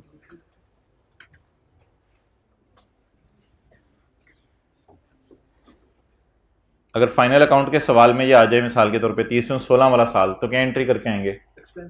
Expense debit provision current liabilities में शो कराएंगे, प्रोविजन फॉर रिस्ट्रक्चरिंग, क्योंकि अगले महीने ही उनको पेमेंट कर देनी है आपने। इसको प्रोविजन क्यों कहेंगे? It is a liability of uncertain timing और अमाउंट। अनसर्टन टाइमिंग है ना, कोई एम्प्लॉय किसी दिन जा रहा होगा, किसी को किसी दिन दे रहे होंगे, किसी को किसी दिन दे रहे होंगे। अनसर्टन टाइमिंग और अमाउंट। कितने लोग कह रहे हैं कि बिल्कुल क्लियरली समझ आ रहा था सवाल पढ़ते हुए सब कुछ? बहुत इजी सवाल होते हैं, सिर्फ कॉन्सेप्ट्स बस लेते हैं, बड़ा क्लियरली चीज़ें समझ आ रही होती हैं, कोई ऐसी घुमाई फिराई नहीं होती। जी अब मुझे बता दें इसको फिर लिखेंगे कैसे। अब वो वाला पैरा भी लिखेंगे ना पहले, एक एक यहाँ पैरा 72 भी लिखेंगे ना। A constructive obligation to restructure arises for the year ended 30 June 2016 because the plan is announced formally on, चलो मैं देख लेता हूँ। The plan is formally announced on 10 December 15, thereby creating a valid expectation in the parties affected. That entity will carry out the restructuring. ठीक है जी। इसके बाद वैसे ये वाला आई कैप इतना लिख के नहीं आ रहा, ये वाली 2 लाइनें लिखनी चाहिए उससे, ये लिखता नहीं है इतनी। आई कैप लिखते हैं restructuring provision shall include the redundancy cost amounting to rupees इतने। इसकी लॉजिक नहीं देता, लेकिन इनकी आगे सारी लॉजिक्स देता है। However a restructuring does not include, कितनी है वो? ट्रेनिंग की है, रिलोकेटिंग की है। और however restructuring provision does not include the cost of retraining amounting to rupees, ये जरूर आई कैप लिखता है, because these expenditure relate to and are not a liabilities for restructuring। restructuring की liabilities नहीं है। और एक लाइन और हम लिख के आएंगे, नहीं पैरा 83 तो नहीं, 83 को 82, identifiable future operating losses from यकम July till closure of division। थोड़ी सी बीच में जरा मारते रहे ना बातें। from यकम July till closure amounting to rupees इतने are not included in provision. इसकी लॉजिक कोई नहीं, बस are not included in provision. इसकी लॉजिक ये है because these can be avoided. आई कैप का सोल्यूशन पढ़ लें, कुछ हम कुछ और लिख के आ रहे हो पेपर में, कुछ और लिखो। ये आई कैप का वर्स्ट तरीन सोल्यूशन है भाईजान, ये इस तरह का सोल्यूशन नहीं आता। ये तो पता नहीं किसी एग्जामिनर ने गलती से ये सोल्यूशन बना दिया था, अब तो बड़े अच्छे सोल्यूशन आ रहे हैं। ये तो बहुत ही लो क्वालिटी का सोल्यूशन है। Neither provision nor disclosure should be made at ये वाला तो लाइन काफ़ी है, ये तो उतनी है। An entity has no detailed formal plan for the disposal and has not made any decision public, thus not arising any constructive or legal obligation। और दूसरे साल का जवाब क्या है? The provision should be recorded because the obligating event is the communication of plan, जो हमने para 72 से लिखा है, to the public, which creates a the division will be। However, provision should only be recognized to the extent of IS 37 prohibit the recording of future operating losses and staff training। इसका मतलब है शायद इस तरह का भी आप जवाब लिखें तो आपको पूरे मार्क्स मिल जाएंगे, क्योंकि ये भी किसी अटेम्प्ट में एग्जामिनर नहीं लिखा हुआ है, लेकिन थोड़ा सा आपको ज़्यादा बताया जाएगा। जैसे बचपन के अंदर अलिफ को 5 दफ़ा खींचना होता है तो कारी साहब 8 दफ़ा खींचते हैं। अंदर जो है घर वाले परेशान हो रहे होते हैं कि इतनी लंबा खींच रही ताकि बच्चा 5 दफ़ा करे कम से कम। तो यही वजह है, थोड़ा सा आपको लेंथी बताया जा रहा है ताकि आपसे कम से कम आपको पता है आपने भी पेपर में शॉर्ट करना होता है थोड़ा सा। और कुछ चीज़ें ऐसी होती हैं जो टीचर ने ऑलरेडी किताब में शॉर्ट लिखी होती हैं, जब आप उनको शॉर्ट करके आते हैं तो ओके। बिस्मिल्लाहिर्रहमानिर्रहीम। ऑनरस कॉन्ट्रैक्ट, सबसे मज़े की बात, जिस तरह ये ये इसको ऊपर कर देंगे, स्लो फिलहाल बंद कर देंगे 2 मिनट। Onerous contract. अगले समय पे आ जाएं। नया concept, you made a contract with Rice principal. आप राइस कॉलेज के प्रिंसिपल साहब के पास गए, सर नवीर अंसारी, मैं आपसे जो है वो मुलाकात करने आया हूं, that I will provide cleaning services. ये जमादारी वाला काम ना यार, आपने बंदे रखने हैं। हाँ, ये खुद तो नहीं जाके आपने उधर झाड़ू मार रहे हो ना, खुदा का खौफ करें। तो समझते जाए, ये सबसे मजे का और आसान कॉन्सेप्ट है। You made a contract with principal साहब that I will provide cleaning service. Sir सफाई मेरी तरफ से, अल्लाह का शुक्र है सफाया नहीं करूंगा। मेरा नाम खुरम है, जो नाम है एतमाद का, खुरम सफाई वाले मशहूर हैं, तो आपने परेशान नहीं होना, बंदे मेरी तरफ से आएंगे। जिस तरह सिक्योरिटी वाले होते हैं, अब ये सिक्योरिटी गार्ड अक्सर जो होते हैं वो कॉलेज ने तो नहीं रखे होते, वो किसी सिक्योरिटी कंपनी ने रखे होते हैं। तो आपने ना एक कंपनी बना ली जिसमें आप जमादार हायर करते हैं और आप जगह जगह जाके क्या देते हैं, क्लीनिंग सर्विसेज देते हैं, क्लीनिंग सर्विसेज देते हैं। तो you made a contract with principal साहब डेट मैं क्लीनिंग सर्विसेज सर मेरी तरफ से इन कॉलेज। प्रिंसिपल साहब ने कहा ठीक है भाईजान, सालाना ₹1,00,000 तय कर लेते हैं। बहुत पुराना कोई सवाल होगा, सालाना ₹1,00,000 तय कर लेते हैं, तो ₹1,00,000 जो है वो मैं तुम्हें दे दिया करूंगा। कौन किसको कितने पैसे देगा? प्रिंसिपल आपको, यू से मुराद आपका अपना नाम है। प्रिंसिपल आपको पैसे देंगे कितने? लाख। और आप किसको पैसे देंगे? जमादारों को। आप किसको पैसे देंगे? जमादारों को। अब तीन पार्टीज वो नहीं जो रीइंबर्समेंट और वो वाली हैं, वो तीन पार्टीज नहीं। अच्छा, अब एक तो मोहतरम है सेलर ऑफ सर्विसेज और एक है बायर ऑफ सर्विसेज। ठीक है जी, सेलर ऑफ सर्विसेज आप हैं, यू, और बायर ऑफ सर्विसेज कॉलेज है। डन जी, आप हैं और आपने इनसे पैसे लेने हैं। ये आपका होगा पाया, यानी जो पैसे आपको आए। और इस पाने के लिए आपको पता है जिंदगी में कभी कभी ईद की छुट्टियां भी खोनी पड़ती हैं। बहुत कुछ पाने के लिए बहुत कुछ खोना पड़ता है। तो इस पाने के लिए, यानी कॉलेज से पैसे लेने के लिए, आपको सड़क पे जाके मुख्तलिफ बंदों को कहना पड़ेगा कि तुम हुकूमत की बिहाफ पे इधर झाड़ू लगा रहे हो तो मेरे पास आ जाओ। तो लगा रहे होते ना हुकूमत के बिहाफ पे भी झाड़ू, इधर ही बरकत मार्केट के पास देखिए। तो आपने उन बंदों को हायर कर लिया। अब आपके दो किस्म के खर्चे होने हैं। नंबर 1, क्लीनिंग मटेरियल, स्वीप, लाल कलर का डाल दें और सब साफ हो जाए। स्वीप खरीदेंगे, वाइपर खरीदेंगे, पोचियां खरीद, और पता नहीं क्या क्या चीजें आप खरीदना शुरू करेंगे, खरीदते और बंदों को हायर करेंगे, और बंदों को हायर करके जो है वो आप उनको तनख्वाहें देना शुरू करेंगे। और आना सिर्फ लाख है। आना क्या है? लाख।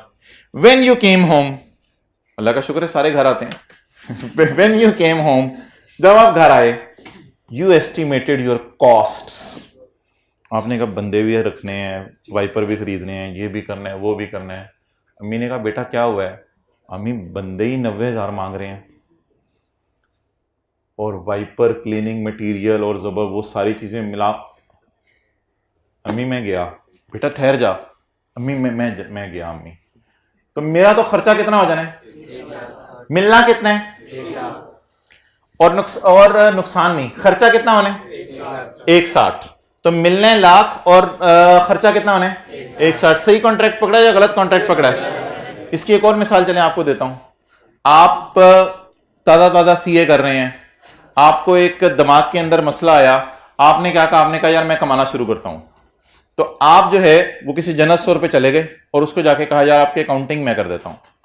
और वो वाली अकाउंटिंग आपको पता है आप कर भी सकते हैं। कोई परचेज और सेल हो रही होती है इनके दिन में, कोई है दुकान है, उसकी डेप्रिसिएशन वगैरह होगी चीज़ों की, तो ये सादा सी अकाउंटिंग आप किसी भी दुकान की कर सकते हैं। इस काबिल तो आप हैं, FR2 पढ़े हैं, ठीक है। उधर कौन सी डिसमेंटलिंग है और ये चीज़ें होनी है सारी, जिनकी आपने प्रोविजनें कैलकुलेट करनी है, डेटर की प्रोविजनें कैलकुलेट करनी है, और सारा कैश सेल पे काम कर रहे होते हैं तकरीबन। तो वो सारा आप लोगों ने उससे कैलकुलेशंस आपने करने को कहा। लेकिन जब आपने देखा ना कि स्टोर बहुत बड़ा है, तो आपने उससे कहा यार मुझे 3 लाख रुपया दे देना सालाना, तो आपकी अकाउंटिंग मैं कर दिया करूंगा। अब इधर आके आपने सोचा कि अपने 3-4 दोस्तों को पकड़ता हूं, और 3-4 दोस्तों को पकड़ के आपने कहा यार ये काम करो। अब आपके 4 दोस्तों ने आपसे लाख लाख रुपया मांग लिया, यार पूरा साल 2 घंटे में दिया करूंगा, लाख लाख रुपया तो मुझे दे दे। अब आप दीवाना वार घूम रहे हैं इधर उधर, आपको और कोई नहीं मिल रहा। अब 4 बंदे मिले हैं आपको जिनको आपने लाख लाख देना है। आप तो बॉस बनेंगे ना, बॉस बन के ठुकेंगे तो बॉस बनेंगे आप। तो 3 लाख रुपया आपको किधर से आएगा? स्टोर वाले से। और लाख लाख लाख रुपया अपने दोस्त नहीं, मुलाजिम, योर बॉस बन के बिस्ती होगी। और आपको नुकसान कितना होगा? 1 लाख का नुकसान होगा। यह नुकसान अवॉइड नहीं हो सकता अगर आपने कॉन्ट्रैक्ट साइन कर दिया। इसको कहते हैं ऑनरस कॉन्ट्रैक्ट। अगर कॉन्ट्रैक्ट साइन करा है ना तो यह नुकसान फिर अवॉइड नहीं हो सकता, फिर आपके जिम्मे है कि आप उसे सर्विस दें। लेकिन कुछ लोग ऐसा करते हैं कि कॉन्ट्रैक्ट साइन करते हैं ना, एक प्रोविजन डलवा देते हैं कि पेनल्टी देके जान छुड़वा लो। तो फिर ऐसी सूरत में आप कॉन्ट्रैक्ट को जान भी छुड़वा सकते हैं। वो जरा देखें क्या सिनेरियो है। हाउएवर देयर वाज अ खुशी की क्लॉज इन एग्रीमेंट। एग्रीमेंट में एक मजे की क्लॉज आपने डलवाई थी कि प्रिंसिपल साहब अगर कुछ हो गया ना, या मेरा इरादा बदल गया, आपको पता है मेरा, मुझे कभी भी क्या हो जाता है, तो मैंने मुकर जाना है। तो प्रिंसिपल साहब ने कहा यार फिर 23,000 रुपये जो है मुझे तोहफे में दे दी, तो ना तो सफाई वाले ना तू आ जा, तो 23,000 रुपये मुझे दे दी, ये कॉन्ट्रैक्ट कैंसिल हो जाएगा। Assume that we are standing on 31 December 20 and no work is done yet. अभी तक काम नहीं हुआ। काम नहीं होगा मतलब है ना बंदों को हमने हायर किया, अगर बंदों को हायर नहीं किया तो काम नहीं किया, अगर काम नहीं किया तो पैसे लेने का हक नहीं बना भी। लेकिन कॉन्ट्रैक्ट को फुलफिल करना हमारे जिम्मे है। अंडरलाइन करें, double underline, contract. Cancellable contract का लफ्ज़ नहीं लिखा हुआ। कैंसिलेबल एक सूरत में शायद होगा, अगर आप क्या पे कर दें, पेनल्टी। मुफ्त में तो नहीं कैंसिल हो सकता। अब मुझे बता दें, आप घर आके सिर्फ ये सोच रहे हैं कि अगले साल, अभी तो सर्विस दी नहीं, 31 दिसंबर 20 को प्रिंसिपल साहब को मिले थे, आप घर आके क्या सोच रहे हैं? अगले साल मुझे लाख मिलेगा कॉलेज वालों की तरफ से, अगले साल मुझे 1,60,000 जमादारों को देना पड़ेगा, और अगर मैं चाहता हूं इससे बचना तो क्या करूं, मैं कितने पैसे देकर जान छुड़ा लूं? बताएं किसकी लाइबिलिटी बुक करें? 23,000 की। क्यों? आप 2 काम करेंगे पेपर में, एग्जामिनर को 2 काम करके देंगे।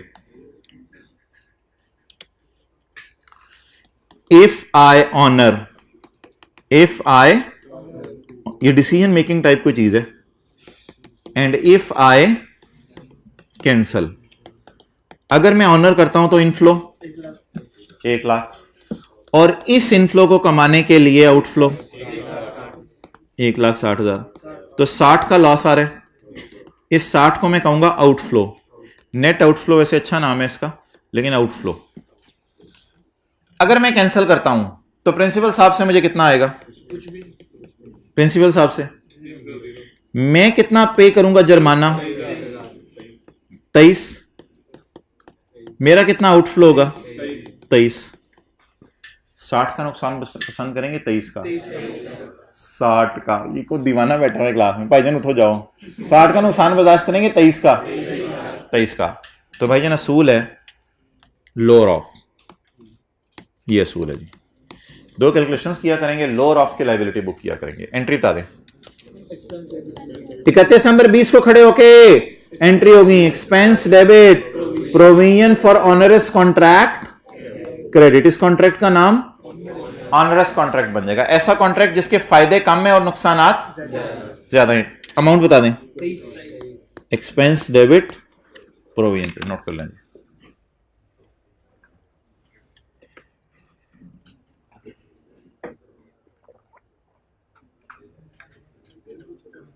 क्या हुआ है? बंद कर दी एसी या बंद करवाने? करवाने। आप ना आगे आ जाओ, इधर आ जाओ बाबा, आ जाओ आगे आ जाओ। नहीं मैं कुछ नहीं कहूंगा, मैंने क्या कहना है यार। भाई आप लाके दे दें। ओके, और कुछ किसी ने और कुछ बात करनी? तो कितने जा रहे हैं?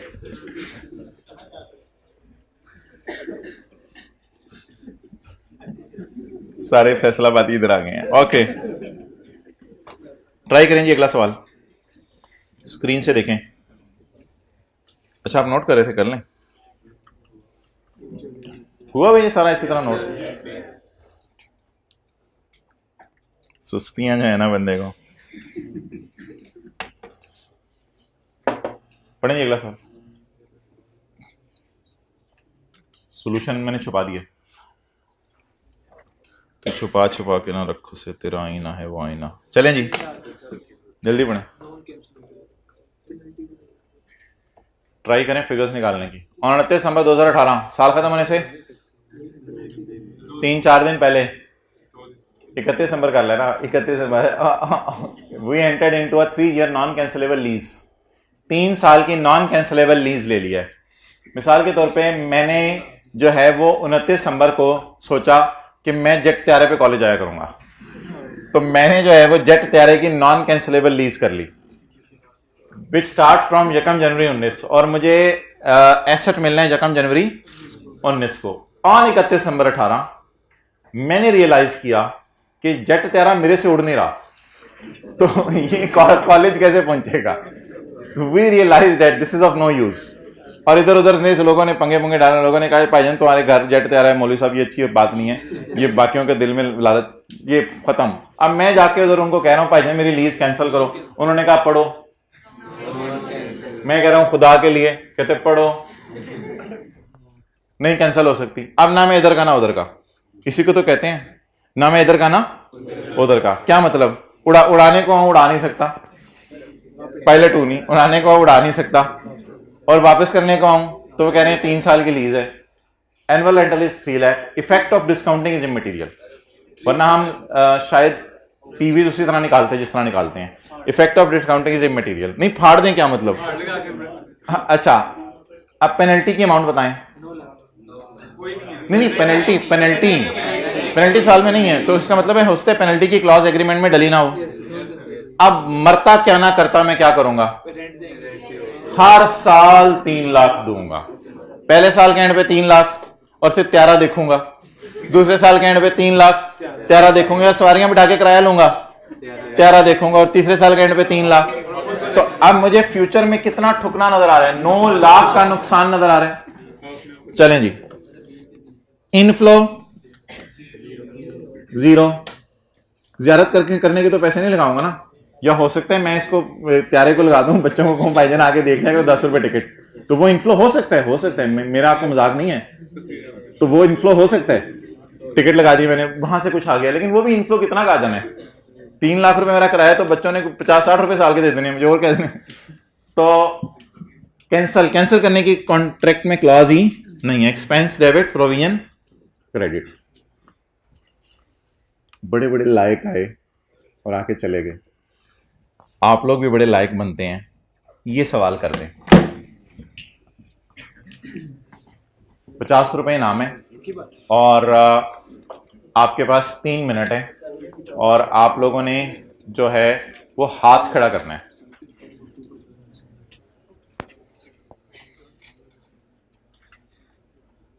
जनरल एंट्री कर दें जल्दी से।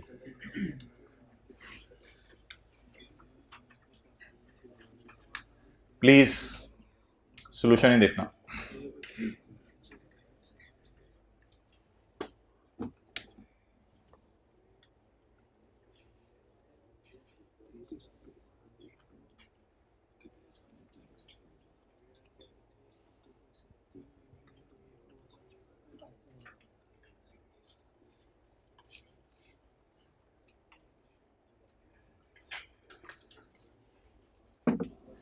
अब्दुल्ला ऊपर वाली क्लास में पहुंचे, सेकंड फ्लोर पे, जेब में 2-3 50 रुपए के नोट रख के सेकंड फ्लोर क्लास में पहुंचे।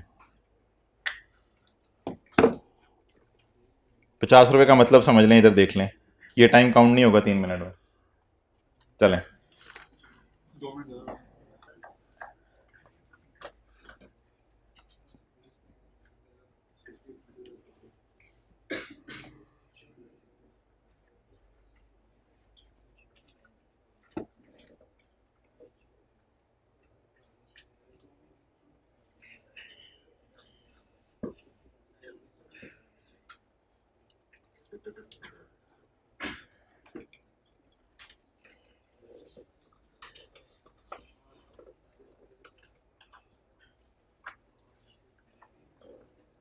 Well done Abdullah. अब्दुल्ला दरमियान में आके खड़े हो जाए बोर्ड के पास। 50 रुपए के नोट ना निकाल लें एक दो, जरा बच्चों को दिखाएं।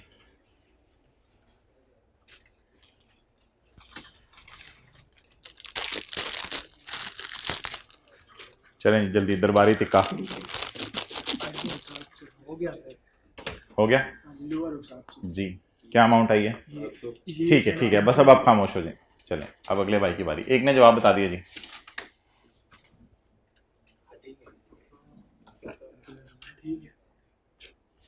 आ गए यार, एक्सेलेंट। चलें जल्दी ट्राई करें बाकी।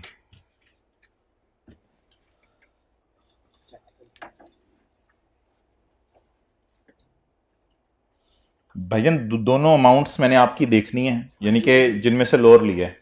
ये ना हो कि दूसरी अमाउंट आपकी गलत हो और आपका जवाब सही हो। दोनों अमाउंट्स देखनी है। If I honour, if I cancel.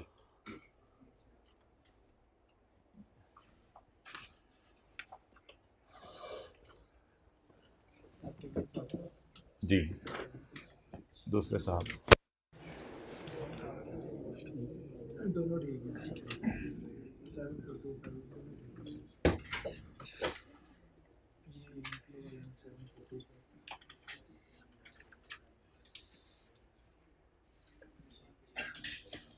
जी उस क्लास में हाथ खड़ा कर दें जिसने कर लिया है।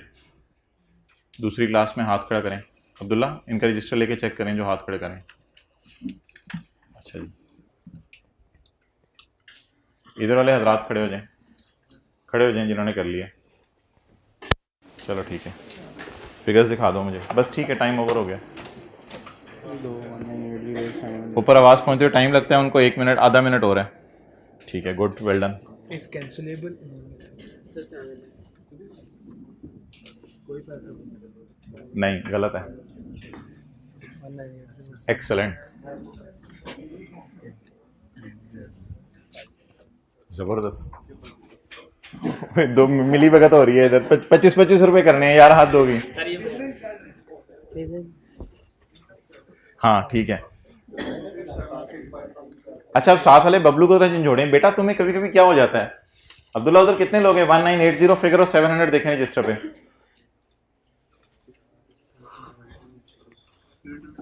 ये खुद मैं आके इनाम दूंगा अब्दुल्ला, आपने नहीं भी बांटने। ठीक है चलें जी। अब्दुल्ला कितने लोग हैं काउंट करके बता दो। बैठ जाए आप हजरात। चलो जी, एग्जाम्पल 14 तसल्ली से समझ लें। 5-7 मिनट लगेंगे मुझे समझाने में। ऑब्वियसली थोड़ा समझने वाली चीज़ है। Dawlance made a contract with Honda. एक बार याद रखिएगा, आपने ना ऑनरेस कॉन्ट्रैक्ट में फ्यूचर को देखना है। जो हो गया ना वो तो मेरे ख्याल से लॉस या प्रॉफिट है, बुक हो गया होगा। आपने देखना किसको है? फ्यूचर को देखना है। यानी कि जिस दिन आप खड़े होंगे फ्यूचर में देखना है रिमेनिंग डिलीवरीज कितनी है। जो डिलीवरीज हो गई हैं उनको कौन लोग देख रहे थे? उनको नहीं देखना। जो करनी है ना सिर्फ उनको देखना है।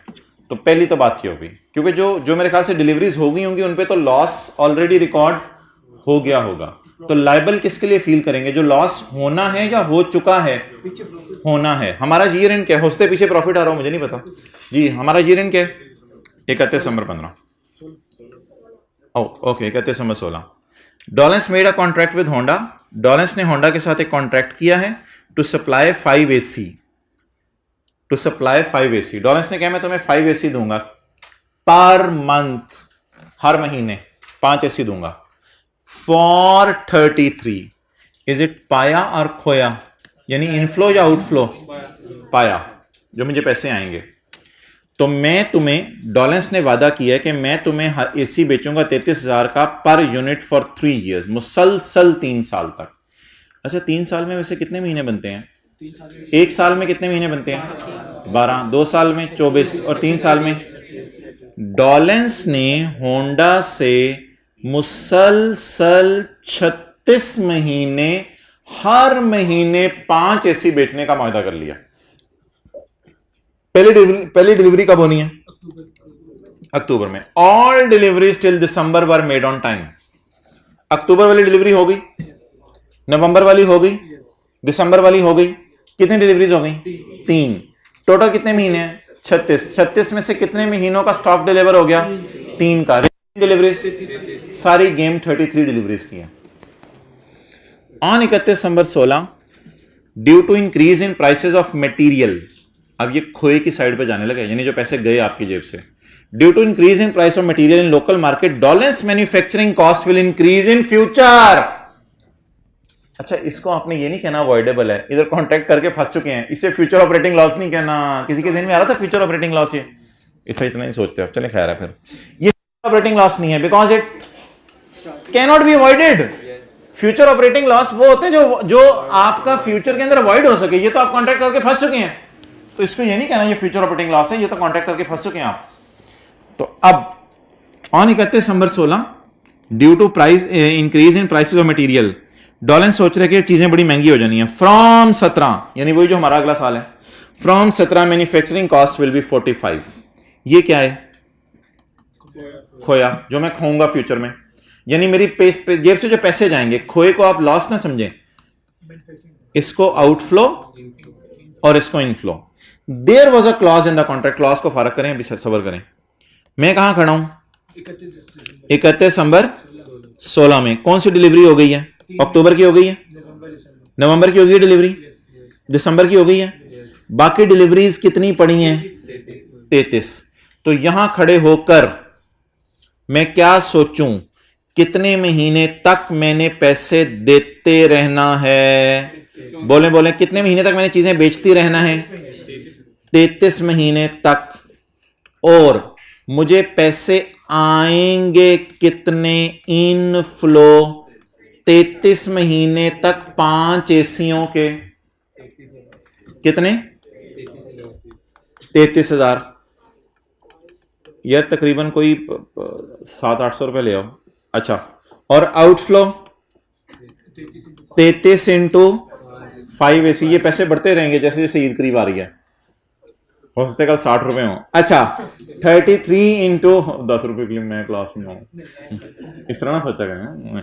33 into 5 AC into into into into 45,000, 45,000। जी, बड़ी सी फिगर आएगी कोई? 544 रुपीज इन थाउजेंड में मैंने कर लिया। 7425 1980। जी, बता दें, अगर मैं ऑनर करूं कॉन्ट्रैक्ट तो फ्यूचर में कितना नुकसान है?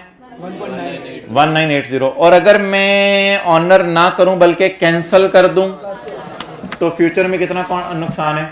700। क्या पसंद करेंगे? बने नहीं, अक्टूबर नवंबर दिसंबर की तो हो चुकी है ना, आप कैंसल फ्यूचर। तो 33 महीने अगर मैं जान छुड़ाना चाहता हूं, 33 महीने चीजें बनाऊं फिर बेचूं पागलों की तरह, उसकी जगह मैं कितने पे कर सकता हूं? 700। जैसे भी कर सकते, हाँ हाँ वो भी कर सकते, नेट लॉस में 1980 आना चाहिए बस। तो एक्सपेंस डेबिट, कुछ लोगों ने इन दोनों का डिफरेंस लेके डायरेक्ट 33/5 कर दिया, डेट इज ऑल्सो एक्सेप्टेबल। अच्छा, अब गलतियां बताएं क्या क्या कर रहे थे? 33 नहीं लिया था, कितना लिया था? अच्छा, 1 महीने का नुकसान निकाला था, चलें ठीक है। और कोई गलती की हो? 5 एसी से मल्टीप्लाई नहीं किया था। और कोई ये भी कह दे मैंने शुरू ही नहीं किया था, प्लीज। ऐसे भी होते हैं ना, बन जाया करें, मैंने शुरू ही नहीं किया था। एक भाई 2 फखर से तारे हम हैं, शुरू ही नहीं किया था हमने। ओके चलें जी, ओके जी। अच्छा, ये कॉन्सेप्ट अब पेज 232 पर ये पढ़ लिया या रह गया है? ये पढ़ लिया या रह गया है? भाईजान ये तकरीबन आखिरी कॉन्सेप्ट है, इसके बाद वारंटी है कल। ये कॉन्सेप्ट पढ़ लिया या रह गया है? पढ़ लिया है। कौन सा? Future operating. ऑनरेस कॉन्ट्रैक्ट हमारा खत्म हो गया है। ऑनरेस कॉन्ट्रैक्ट का कंक्लूजन क्या निकला है? ऑनरेस कॉन्ट्रैक्ट का कोई अंग्रेजी लिखनी आ गई खुदा ना खास्ता, तो इसमें से ना मेन चीजें मैं आपको हाईलाइट करा देता हूं। मेन चीजें घर में जाके स्टैंडर्ड में भी हाईलाइट कर लीजिएगा।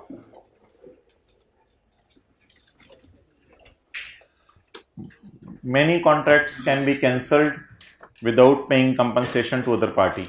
समझ आ गई बात? कहते हैं आमतौर पे तो कॉन्ट्रैक्ट कैंसिल हो जाते हैं पेनल्टी दिए बगैर, and therefore there is no obligation. वो तो ऑनरेस बेचारे क्या होने हैं, उसमें तो पेनल्टी भी नहीं देनी, बस कैंसिल करो। आपने किसी से बात की यार, उसने कहा चल यार छोड़, चीज़ें नहीं बेचनी ना बेच, कोई नहीं। प्रिंसिपल साहब से आपने जाकर सॉरी सर मेरे से गलती हो गई थी, वो 1 लाख रुपए वाला मैंने आपसे मायदा पकड़ लिया, माजरत। प्रिंसिपल साहब ने कहा जाओ यार बेटा कोई मसला नहीं। तो ये तो ऑनरेस है ही नहीं, फिर ना पेनल्टी देनी है ना ऑनर करना है। Other contracts establish both rights and obligations of each party where events make such a contract onerous, the contract falls within the scope of this standard and a liability exists which is recognized। जब contract onerous हो जाए तो इस standard में आगे गिर जाता है। इसमें से कोई लाइनें आपने पेपर में नहीं लिख के आनी। This standard defines an onerous contract as a contract in which the unavoidable cost, ऐसे cost unavoidable क्यों हो जाती है हमारे लिए? कॉन्ट्रैक्ट करके फंस गए हैं ना। In which the unavoidable cost of meeting the obligation. What is the cost of meeting the obligation? आसान सी एग्जांपल कोई बताएं। What is the cost of meeting the obligation? What is the cost of meeting the obligation? In which the cost of meeting the obligation under a contract exceed the benefits expected to be received. ये onerous contract की क्या है? Definition. तो ये तो standard नहीं है ना, तो यहां लिख लें, कोई मसला नहीं। अनअवॉइडेबल कॉस्ट 160 और बेनिफिट्स 1 लाख बढ़ रहे। अब क्या करें? The unavoidable cost under a contract, कहते हैं अनअवॉइडेबल इस तरह नहीं निकालनी। Unavoidable cost under a contract reflect the least net cost of exiting from it. तो अनअवॉइडेबल को 160 नहीं वो कहना चाह रहा, वो डिफरेंट तरीके से चल रहा है। चलें, the unavoidable cost reflect the least net cost of exiting from contract. कम से कम कितना देके आप निकल सकते हो बाहर? Which is lower of the cost of fulfilling it. Cost of fulfilling it कितना? नहीं 60 एंड एनी कंपनसेशन 23। इस तरह कर लें, वो वाला छोड़ें। आप पेपर में क्या लिख के आएंगे? These are the unavoidable cost under a which reflect the least net cost of exiting from contract, which is lower of fulfilling it and compensation or penalties। अच्छा, आई के वैसे स्काई ब्लू वाली लाइन लिखता है बस सॉल्यूशंस में, ऊपर नीचे आगे पीछे कुछ भी नहीं लिखता, बस स्काई ब्लू वाली लाइन आई के अपने ज्यादा लिखी होती है सॉल्यूशन में। The provision for onerous contract should be recorded at lower of the cost of fulfilling it and any compensation और पेनल्टीज। यार आप लोग एक चीज अब भूल रहे होंगे सारे, मुझे 100% यकीन है कि ये सारी प्रोविजंस है ना, तो 3 बातें तो हर सवाल में आपको खुद मेरे से पूछनी चाहिए थी। पास्ट इवेंट क्या है, और प्रोबेबल आउटफ्लो है, और रिलायबल एस्टीमेट। पास्ट इवेंट्स क्या है जो सुबह से हम लगे हुए हैं? ऑनरेस कॉन्ट्रैक्ट, इसमें क्या था? पास्ट इवेंट नहीं, कॉन्ट्रैक्ट का लेना कहां? अनाउंसमेंट था इसमें पास्ट इवेंट। इसमें कौन सा पास्ट इवेंट था? अनाउंसमेंट। और इधर कौन सा पास्ट इवेंट है? कॉन्ट्रैक्ट कर लेना। और रिलायबल एस्टीमेट का डाटा तो अल्लाह का शुक्र है सवाल में दिया हुआ था, और पेमेंट भी प्रोबेबल आउटफ्लो है क्योंकि अगले बंदों से कॉन्ट्रैक्ट करके हम फंस चुके हैं। तो वो तीनों शराइत तो अपनी जगह हैं हर सवाल के लिए। Provision will be recorded when 3 conditions are met. ये तो प्रोविजन के बेसिक रूल्स हैं। ये जो हम अब आज और कल कर रहे हैं, ये प्रोविजन के बेसिक रूल हैं, जो उनकी शाखें हैं, ये उनकी शाखें करने की कोशिश कर रहे हैं। अच्छा जी, आखिरी कॉन्सेप्ट क्या है यार हमारा? फ्यूचर और नहीं, वारंटी वाला नहीं करना आज, नया कॉन्सेप्ट नहीं करना। आखिरी कॉन्सेप्ट क्या है हमारा? दोबारा क्यों आ रहा है ये? दोबारा क्यों आ रहा है? हमने तो पढ़ लिया है, provision shall not be recorded for future operating loss. हमने एक दफा पहले भी तो पढ़ा है, रिस्ट्रक्चरिंग में पढ़ा है ना। अच्छा, कोई ऐसा बिजनेस भी हो सकता है जिसमें रिस्ट्रक्चरिंग ना हो और फ्यूचर में ऑपरेटिंग लॉस आ जाए? कोई ऐसा बिजनेस भी हो सकता है जिसमें रीस्ट्रक्चरिंग वगैरह ना होनी हो, फिर भी फ्यूचर में ऑपरेटिंग लॉस आ जाए? देखें इधर, देखें इधर, नेस्ले वाले हैं, वो कहते हैं हमारी जान चली जाएगी, हम जूस को बनाना बंद नहीं करेंगे। हमारी जान चली जाएगी, जूस को बनाना बंद नहीं करेंगे, बस एक नाम हमारा जूस की वजह से बना हुआ है, हम बेचते रहेंगे। किसी ने कहा यार अगले साल मांझो मैंगो बड़ा महंगा हो रहा है, उन्होंने कहा हम कौन सा मैंगो डालते हैं? सॉरी, अच्छा रिकॉर्डिंग तो नहीं हो रही। अच्छा, तो अब नेस्ले वालों किसी ने कहा कि यार अगले साल मैंगो बड़ा महंगा हो रहा है, तो तुम लोग कोई हया करो, यहां पे खड़े हो नेस्ले वालों, I have not made any announcement to close the Manjo juice. Manjo juice close करने की मैंने कोई अनाउंसमेंट नहीं की.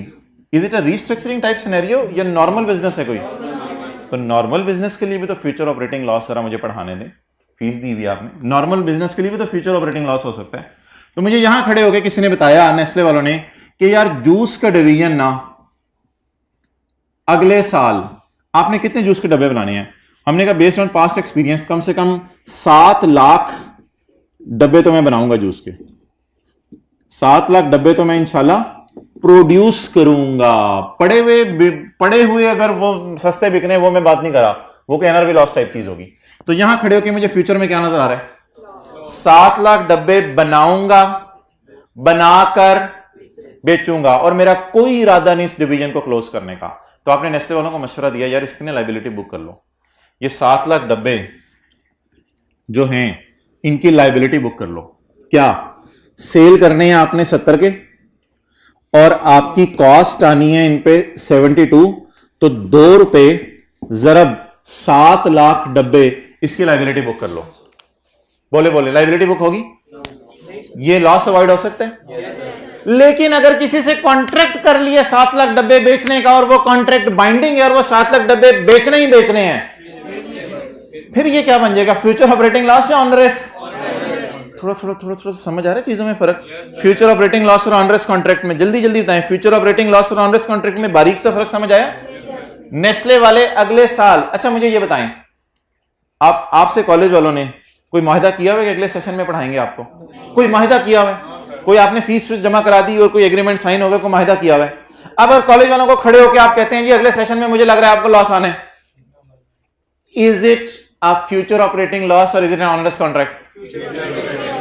और अगर कॉलेज वाले अगले सेशन की आपसे एडवांस फीस पकड़ के आपसे वादा कर चुके हैं कि अगला सेशन हम आपको इस टीचर से पढ़वाएंगे, उसके बाद आप कॉलेज वालों को जाके बताएं कि मोहतरम ये बिजली के बिल बढ़ रहे हैं, बिल्डिंग का किराया बढ़ने लगा है, और ये फलाने खर्चे होने लगे हैं आपके, खुदा के लिए तैयार हो जाओ अगले 6 महीने में, मुझे पता है आपके साथ क्या होनी है. Is it a future operating loss or is it an onerous contract? बिल्कुल क्रिस्टल क्लियर हो गया फर्क ऑनरेस कॉन्ट्रैक्ट में और future operating loss. Can be because there is no binding sales contract. However if there is a contract then it is not future operating loss. ये जो अभी मिसाल की है मैंने डॉलर्स वाली, why it is not avoidable? Why it is not avoidable? हम फंस गए हैं कैसे? कॉन्ट्रैक्ट करके. एंड why this 7 लाख डब्बे की प्रोडक्शन इज अवॉइडेबल? क्योंकि ये हमने किसी 7 लाख डब्बे तो 7 लाख लोगों को बेचने हैं, और उनसे तो हमने कोई वादा किया नहीं होगा कि नेस्ले वालों ने आपको डब्बे बेचने हैं. नेस्ले वालों ने हमसे वादा किया हुआ अगले साल डब्बे बेचने का? सोच के बताएं. नेस्ले वालों ने हमसे कोई वादा नहीं किया अगले साल डब्बे बेचने का. और अगर आप उन नेस्ले वालों को डराएं भी जाके कि अगले साल आपको लॉस आएगा, तो वो कहेंगे हम डिवीजन क्या कर सकते हैं. लेकिन एक मशवरा है नेस्ले वालों को कि ना इंपेयरमेंट टेस्ट वगैरह कर लें अपनी फैक्ट्री का, फैक्ट्री की बिल्डिंग, फैक्ट्री की मशीनरी वगैरह, और फैक्ट्री की ये चीजें ना, इनको इंपेयरमेंट टेस्ट से गुजार लें. क्योंकि अगर फ्यूचर में आपको लॉसेज आने हैं ना, तो IS 36 में रिकवरेबल अमाउंट्स वगैरह जो एसेट्स की है ना, उनमें को फड्डा हो सकता है. रिकवरेबल अमाउंट पता है ना, ये रिकवरेबल अमाउंट और वैल्यू इन यूज निकलती हैं, और वो सारा कैलकुलेशंस होती है. तो ये एक इंडिकेशन है कि आपको इंपेयरमेंट लॉस आ सकता है. लेकिन फ्यूचर ऑपरेटिंग लॉस के लिए you are not feeling liable towards anyone. अब होमवर्क आज का कोई नहीं है, बिकॉज ये जो आज दूसरी हमारी क्लास होगी, तो इस वजह से होमवर्क कोई नहीं है. और वो जो सवाल मैं कहूँगा वो भी क्लास में ही करना पड़ेगा, वो आपको होमवर्क में जाके दोबारा नहीं करना पड़ेगा. अच्छा इधर देख लें, अंग्रेजी पढ़ लें. बारीक सा फर्क बता दें फ्यूचर ऑपरेटिंग लॉस और ऑनरेस कॉन्ट्रैक्ट में. Onerous contract means contract, future operating loss means operate करें ना करें हमारी मर्जी है. आप आज किसी दुकानदार को सड़क पे जाते हुए कह दे, यार तुझे पता है कि दुकानों के किराए बढ़ रहे हैं, बिजली का बिल बढ़ रहा है, तुझे नुकसान हो जाने चावल, आटा, गंदम, दालें बेचने पे. जल्दी बताएं, इज इट ऑनरेस कॉन्ट्रैक्ट और is it future operating loss? क्यों? क्योंकि मेरे ख्याल से किसी भी दुकानदार ने आप लोगों से मुआहदा नहीं किया होता कि अगले साल मैं आपको इतना आटा, गंदम, चावल बेचूंगा. कट बुक बार कट, बैगों कट. अब्दुल्ला 50 के नोट ले आए हो आप? Okay. Provision shall not be recorded for future operating loss. प्रोविजन shall not be recorded for future loss. Future loss की प्रोविजन बुक नहीं होगी. डन. अच्छा, फिर करें क्या?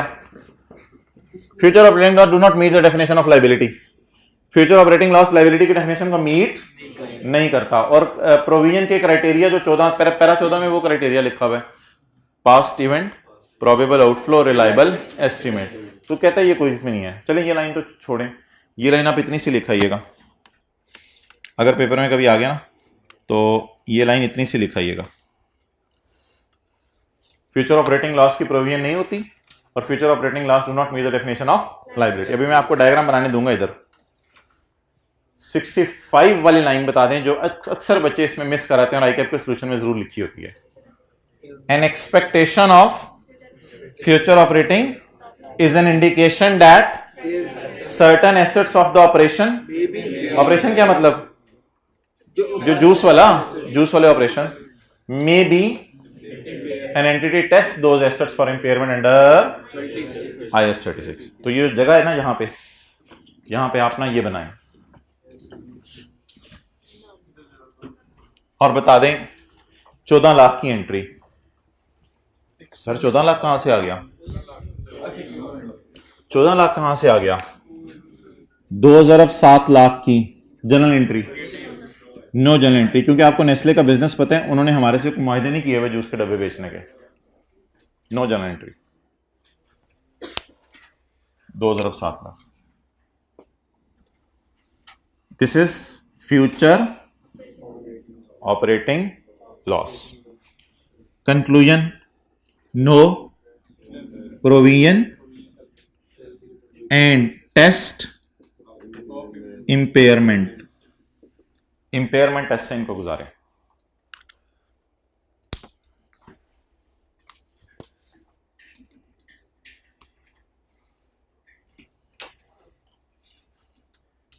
जी अब्दुल्ला ले आओ पैसे. अब अब्दुल्ला पैसे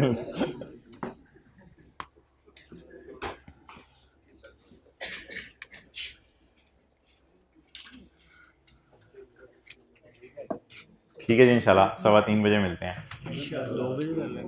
कौन कौन